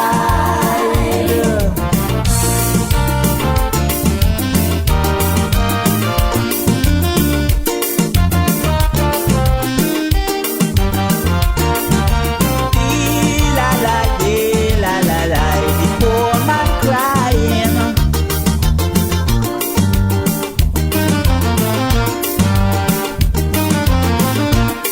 His bills and more bills monthly.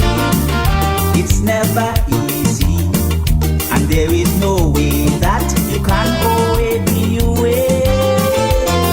He'll cut electricity and telephone, don't mind how you plead. You trying to make ends meet, with your back and with your teeth, bound to get me caught. So many white collar thieves embezzle government funds, climb up the ladder, then kick it down, scratching, scraping, stretching every cent. It's even harder if you can't pay up your house rent. Can't pay up your house rent. The poor man feeling it in the pocket. Feeling it, you feeling it.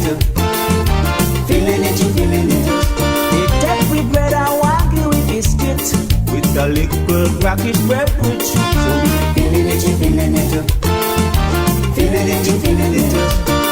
Now something must be wrong, cause now the heat is on. Fighting to survive, fighting to survive, and surely we must survive, cause God will provide. Elaine and Dad's Joseph Consultancy. We consult on labor relation matters, insurance, business matters, and politics. P.O. Box 2287, Francis Lane, Yorks Village, St. John's, Antigua Barbuda. Our email address, it's elaineanddadsjoseph@gmail.com. Telephone numbers 776-0200 or 464-4201. Contact us. We are here for you.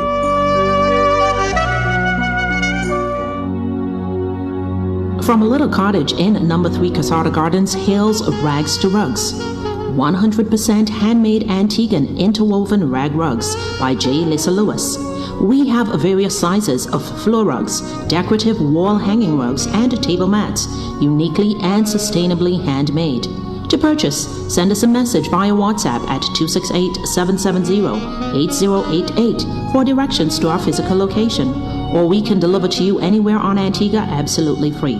Like and follow us on Facebook at Rags to Rugs Antiguan Made, on Instagram Rags to Rugs, or you can email us at ragstorugs@gmail.com. Don't forget, our rag rugs and table mats are machine washable and dryable. See you soon.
Yes. I say, well, be back to let you song.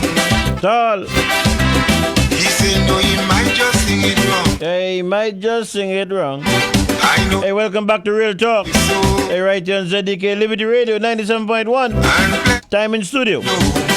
21 minutes after the 11 p.m. hour. Well, he said to me and take it. Hey, Dave Beef Joseph here in your company. And let me tell you about the fight. Here from 8 o'clock. I had it going down to 11:30. And for days. I mean, even scratch the surface. I can't deal with some of the things I'm have to deal with. Hey, that's what happens when you prepare for your show. And all what you know what you're coming to do. You know, I just come and hope that. Hey. And this calypso. Hey, what a dumb set of people. Simple, hello, simple, simple, you two hand, simple, sing this song. Yes, Sounds of the Man Simple. Sing this sudden. Well, the next topic that I'm going to touch on, what time is it? 11:22. We need to be getting out of here soon for now. Is the latest on the Alpha Nero. I'm not sure how many persons are following that.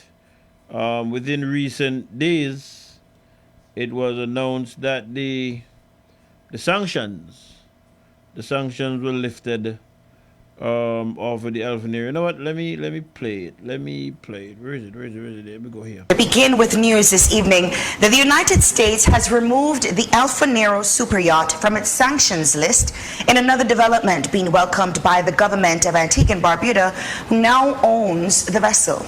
That's right, Patrice. The news was communicated to Prime Minister Honorable Gaston Brown this morning by this country's ambassador to the U.S., Sir Ronald Sanders. It means the vessel is no longer on the list of specially designated nationals and blocked persons, or SDN, of the Treasury Department's Office of Foreign Assets Control, OFAC. Sir Ronald also thanked the U.S. Treasury for its full cooperation in resolving this matter and says, quote, "In all this, the guidance and support of Prime Minister Gaston Brown was a key factor," end quote. We'll have in a short while hearing from Ambassador Sir Ronald Sanders, who will join us momentarily from Washington, D.C. He's, of course, been leading the effort to have these sanctions removed from the vessel. Now they have been removed. We'll have his reactions shortly. The United States has removed the Alpha Nero super yacht from its sanctions list in another development being welcomed by the government of this country, which now owns the vessel. To Prime Minister Honorable Gaston Brown today by this country's ambassador to the U.S., Sir Ronald Sanders.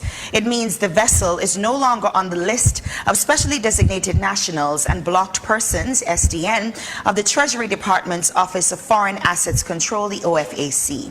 All right, so OFAC therefore removing those sanctions. Joining us now from Washington, D.C. live via Zoom is the aforementioned Sir Ronald Sanders. Thank you so much, Sir Ronald, for joining us. Firstly, your reaction to this development, and did it happen quicker than you anticipated? Well, it happened much quicker than has ever been done. So, yes, I don't know about quicker than I anticipated it. That's the whole point of working to get it done.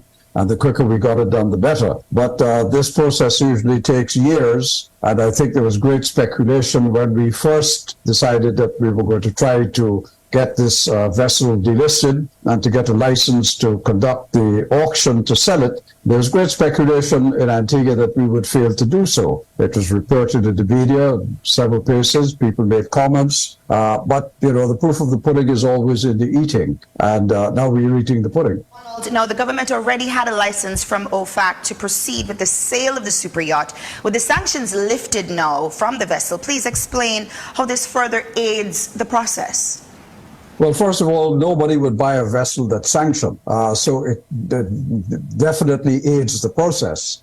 This is now an unsanctioned vessel. But I have to make it clear that the block property is only lifted because it is the property of Antigua and Barbuda. That is why the United States has lifted the sanction for the purposes of carrying out the transaction which we said we would do, which is to sell it by auction. Now, we also said that we would not sell this vessel at auction to anyone who is a sanctioned person or is connected to a sanctioned person. So there is no possibility that we will sell this vessel to a sanctioned person, or that any sanctioned person who may have owned this ship in the past can lay claim to it, because the removal of the block on the property is not because of anybody else but the government of Antigua's present ownership. If this reverted to the person who claimed they owned it to begin with, it will go back on a block list.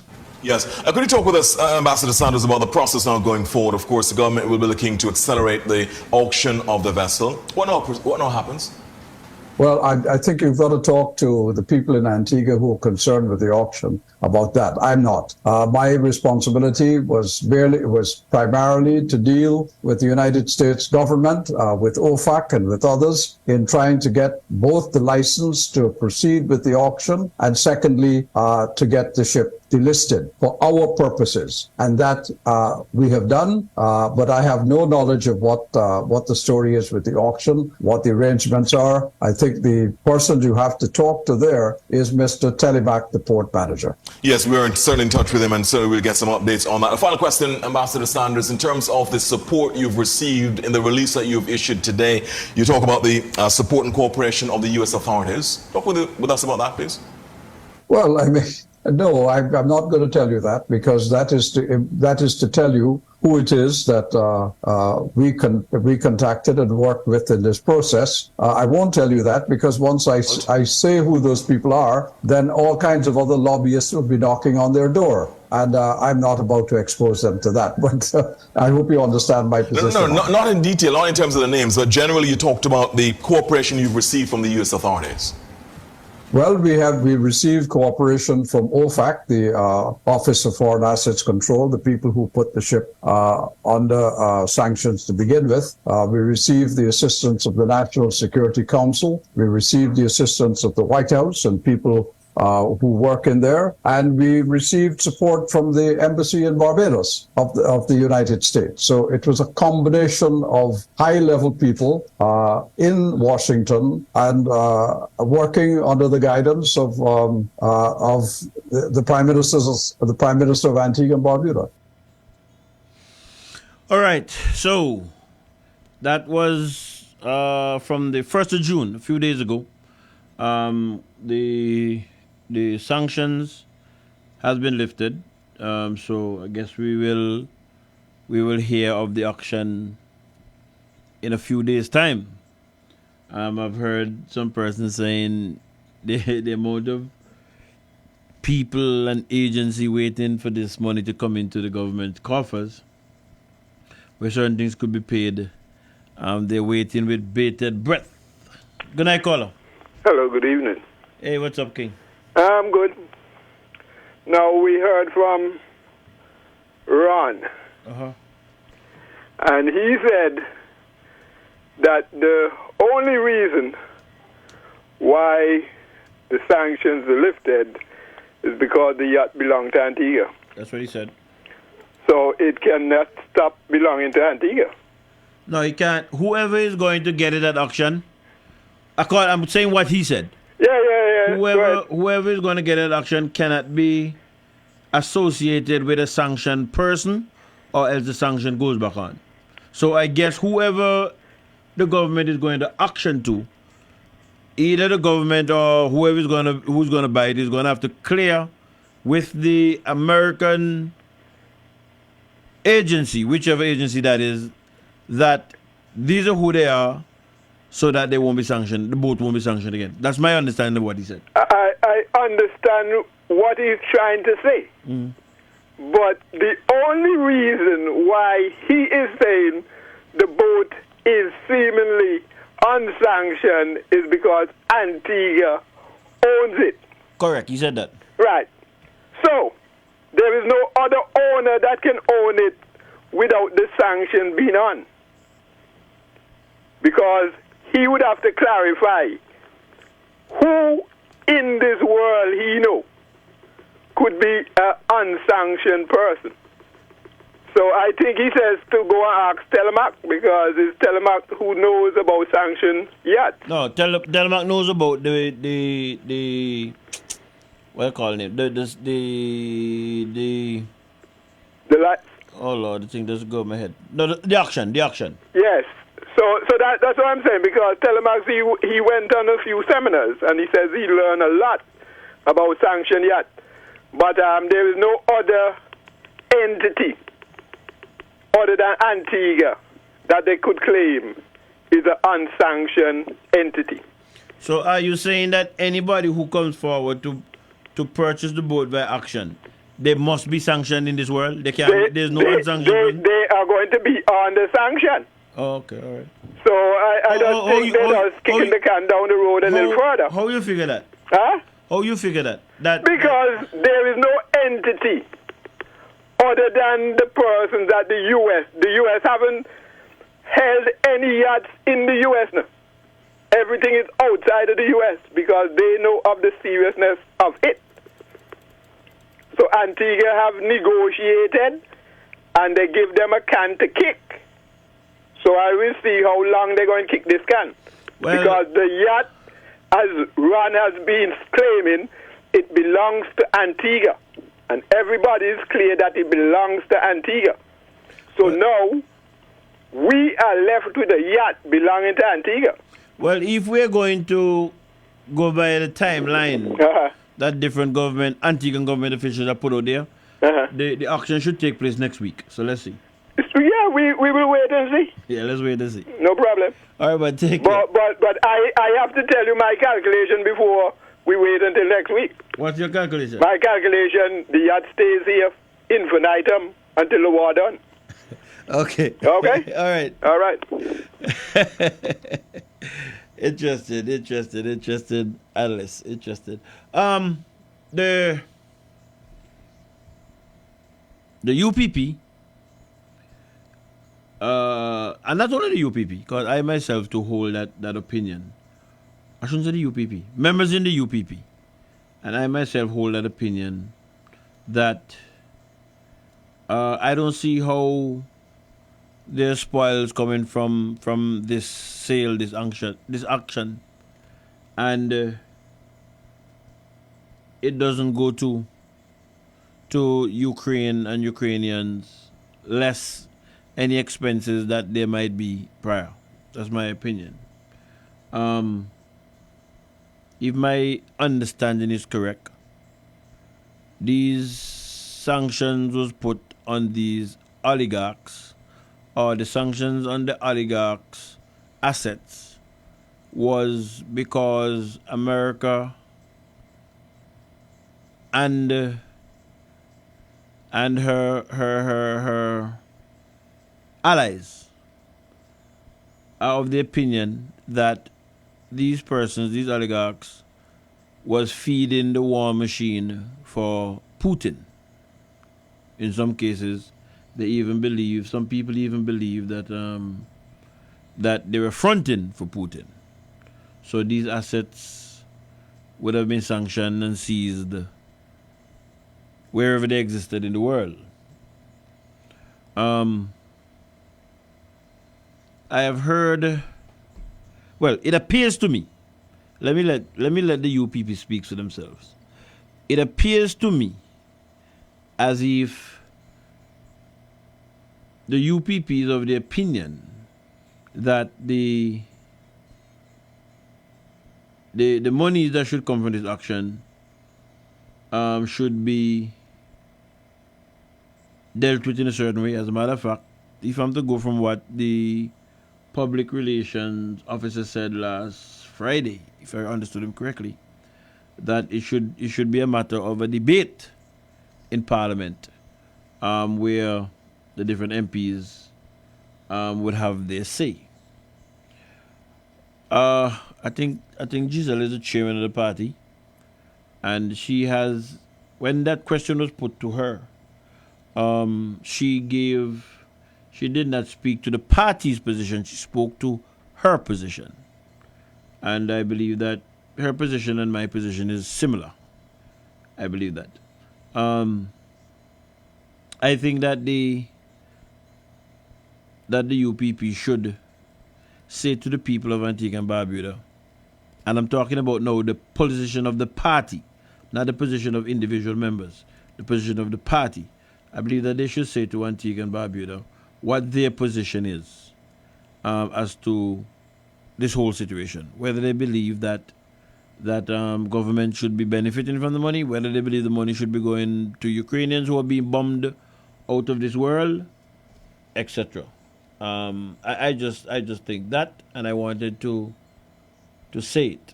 As I said, the question was put to Giselle. Where is it? The 19th of May. And this is what she had to say. Let's talk a little about the Alfa Nero. The sanctions have been lifted from the Alfa Nero, so we are about to come into a windfall. Is this a good thing or a bad thing? For whom? For the country. I want to speak now as me, as DJ Isaac, not as the chair, right? In that I have a moral issue with this taking of assets and jumping around like Rumpelstiltskin because you're going to get money. I heard the Prime Minister talk yesterday, beaming from ear to ear that they're going to come into a windfall, and so they'll be able to pay for some things. And my first question was, aren't we just a few months out from the budget speech? Why are we so desperate for money right now? That money that rightly belongs to the victims of war, we are counting up and divvying up and, and salivating over. I just think there's something morally wrong with it. I don't know what the details are of the sale. I know that an officer of the government spoke to me late last week, saying to me that the boat is going to be sold very shortly. And why does the opposition not put in a list, basically suggesting to the government what it should spend the money on? And I said to him, the opposition's position has been that the money rightly belongs to the people of the Ukraine. So why would you want to rope us in to have us put a list before the government so that they can say what? We're as greedy for other people's money as they are? It might be a good thing for the government because, as you can see, clearly the government is strapped for cash. Yes. As I speak to you now, I have not seen the National Solid Waste picking up garbage since April. And today is what, the 19th of May? So clearly, and there are no anti-agents or whatever they call it, reagents at the hospital lab, and medical benefits needs medication and all kinds of things. So clearly, this government is hurting for money. But I would like to know why, when we have just heard from them, in what? In February? Yes. About the income that they would be generating and how it would be spent. How is it that we're so broke already? That the sale of this ship is going to be the savior of Antigua and Barbuda? What kind of management, if any, is going on of the country's resources?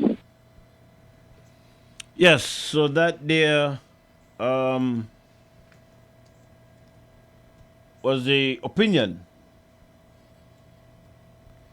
That there was the opinion of the chairman of the party. Again, as I said, I listened on Friday when there was an interview with the PR for the party.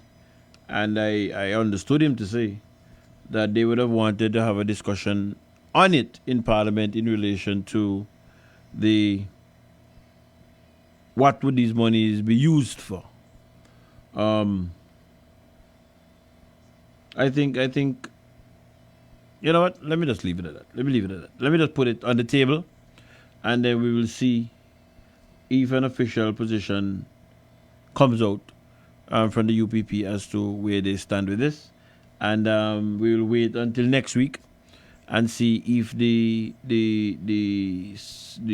auction goes through, or whether, as analysts predicted, that the boat will remain in our possession infinitum. Let's wait and see how that goes. But that's the latest that I would have heard in relation to the Alpha Nero. Good night, caller. Big brother. Hey, what's up, Big King? Let me ask you a question.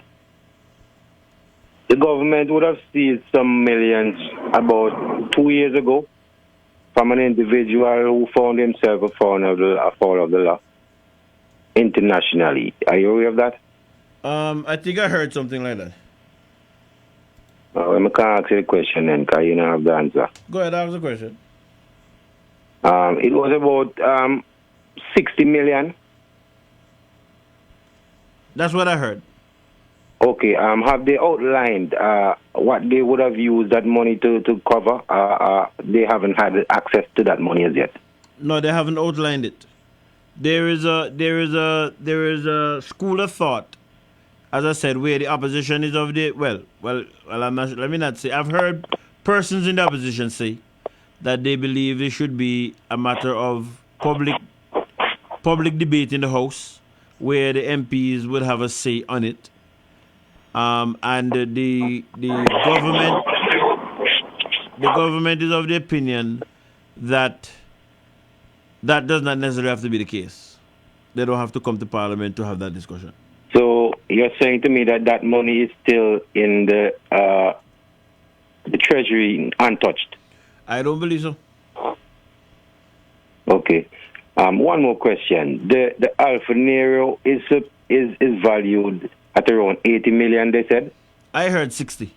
And it's expected to be auctioned for around about that amount, about 60 million. That's what I'm hearing. That's 60. That's the figure I'm hearing.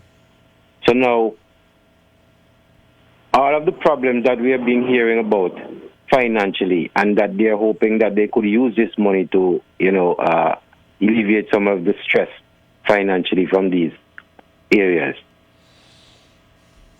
Will they be outlining who they will be giving some of these monies? Because it's really as if the whole country is waiting on this vessel to be sold. That's going to be a matter for the executive. And from what I have heard from the executive, they're not of the opinion that have to happen. Ivy King. That's what I've heard. Let me just hear up Rasai and hear up analysts. And get home well, my brethren. Take your time on the road. All right, man. Thanks much. Bless.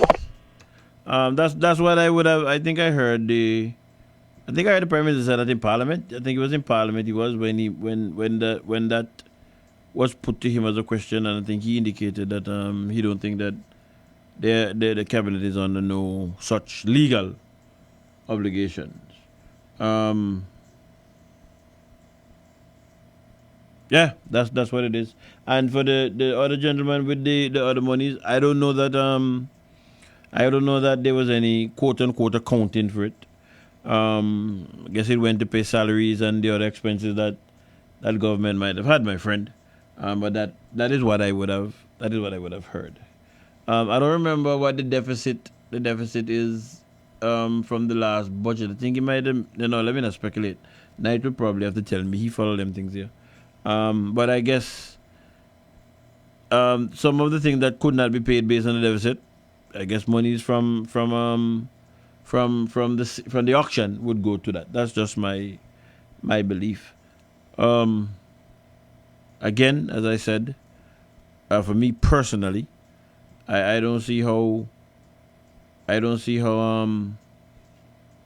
people are being bombed into the last 20 years, and you're telling me that if there's money that was used to bomb them or to feed the machine that's bombing them, that they're not due to anything like that. I don't see that. But again, there's a spiritual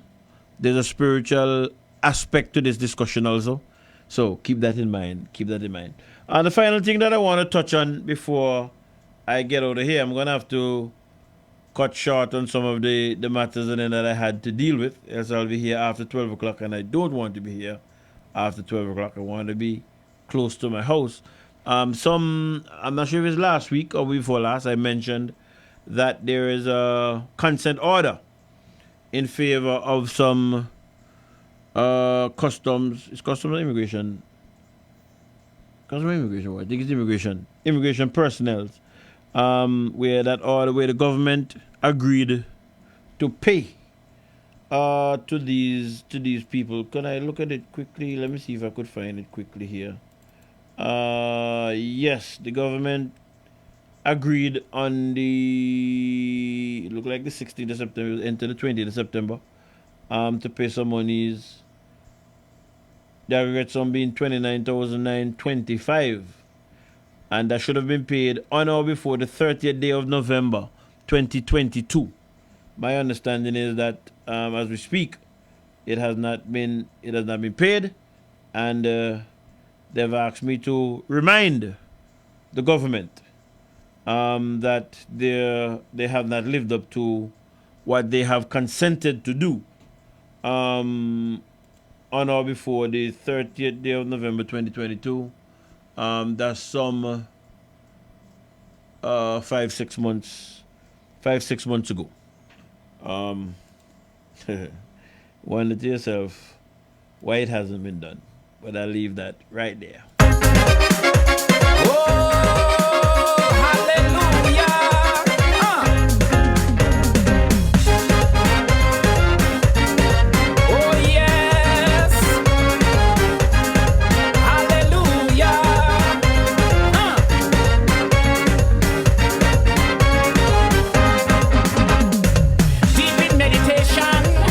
I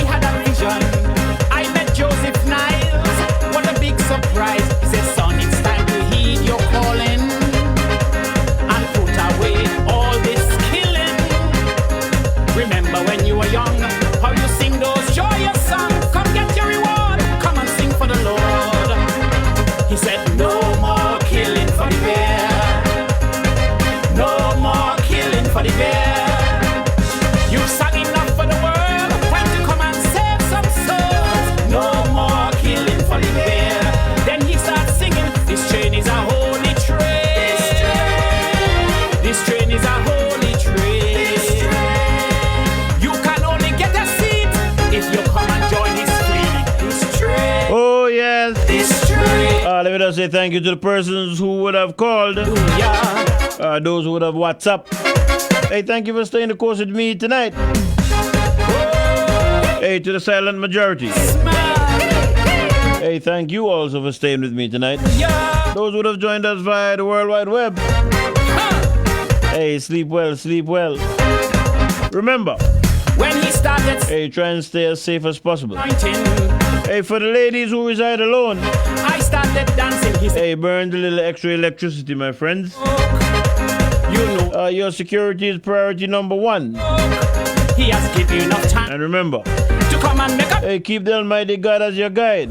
You are a messing. Hey, because with Him in your boat, no hey, you can smile at the storm.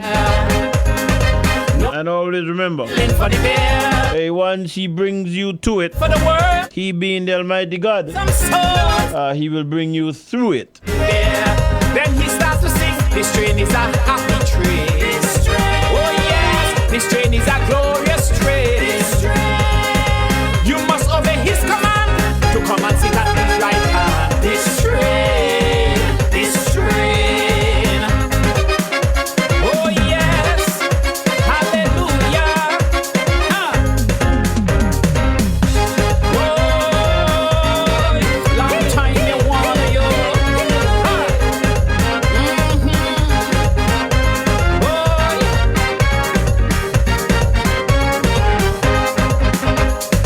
I wanted to accept this wonderful project, but something deep inside me tell me I'm not ready. How could I walk away from it? So I want to carry the torch for King Swallow. He said, "Bear, I understand, but that is not God's plan. Thy will be done. You are the chosen one." Hey, so until we come together again, killing for the bear. Hey, continue enjoying your weekend. And please be safe. Done enough damage. Time to stop me. And with all what's going on, No more. if you have any information, Then he's hey, in relation to any crime, bound for glue. share it with the police. If you don't want to deal with them directly, hey, give it to somebody who can get it to them. If you want him savior, We have to be our brother's keeper. this world is straight. Is straight. So God spare life. Hey, next week, Saturday. Hey, bless up everybody. Stay good. Sleep well.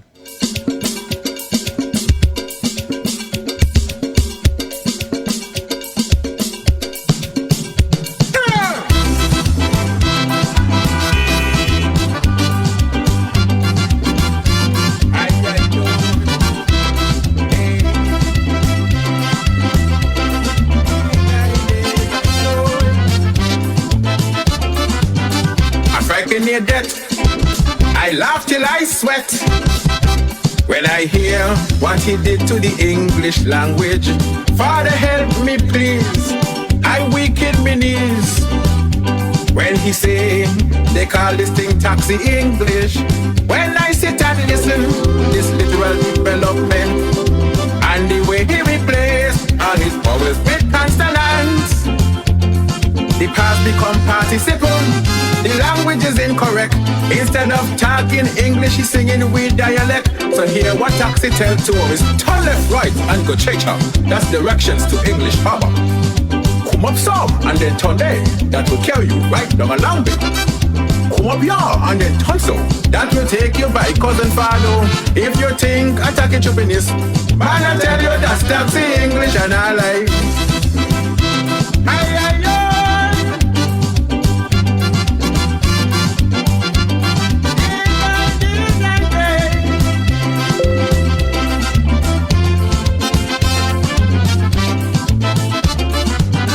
Squabble tell me, sudden come see the way that taxi relates to tourists.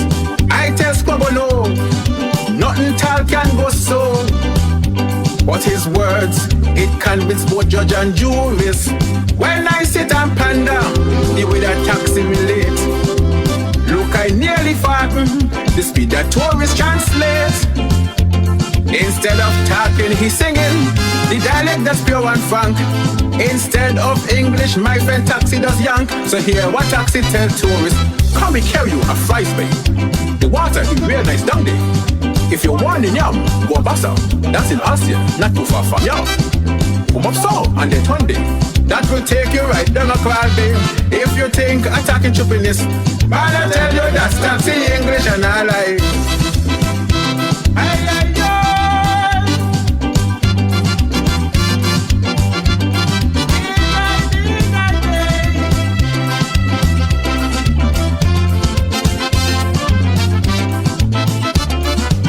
I went to Grantley.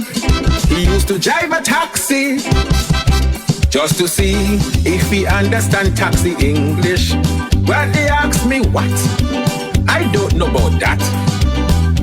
Man, I say, I thought a taxi man know it. When I sit and listen, the way the taxi speaking, impeccable diction, and I ask if he convincing. Instead of talking the English, a language that's pure and true. My friend taxi turn a Yankee doo-doo. So hear what taxi tell tourists. Go yes so, and then turn ya. That will take you to Pint and Villa. Then go yes so, and then go straight there. That will take you to Miller's and Parsley. Go further down, and then top ya. This will take you right a Beach Lima. You may think attacking choppiness. Man, I tell you that's taxi English and I lie.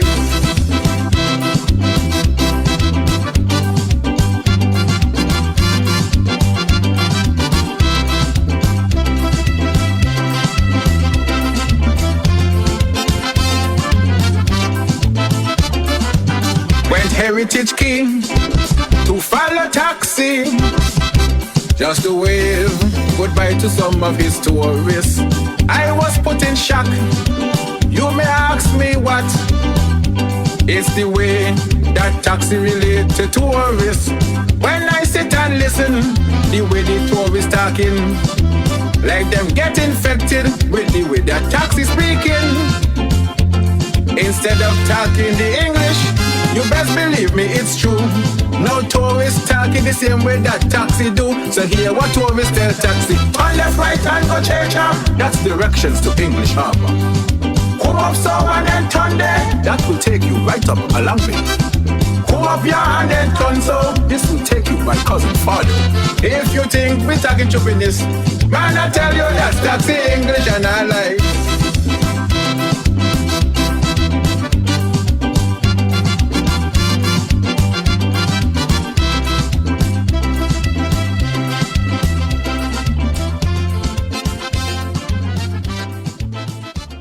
Studios located in the capital city of St. John's, Antigua in the Caribbean Sea. Okay, stop there. And our transmitter located at the highest point, Bobby Peak in the parish of St. Mary. This is ZDK Liberty Radio International 97.1 FM, the People's Radio Station.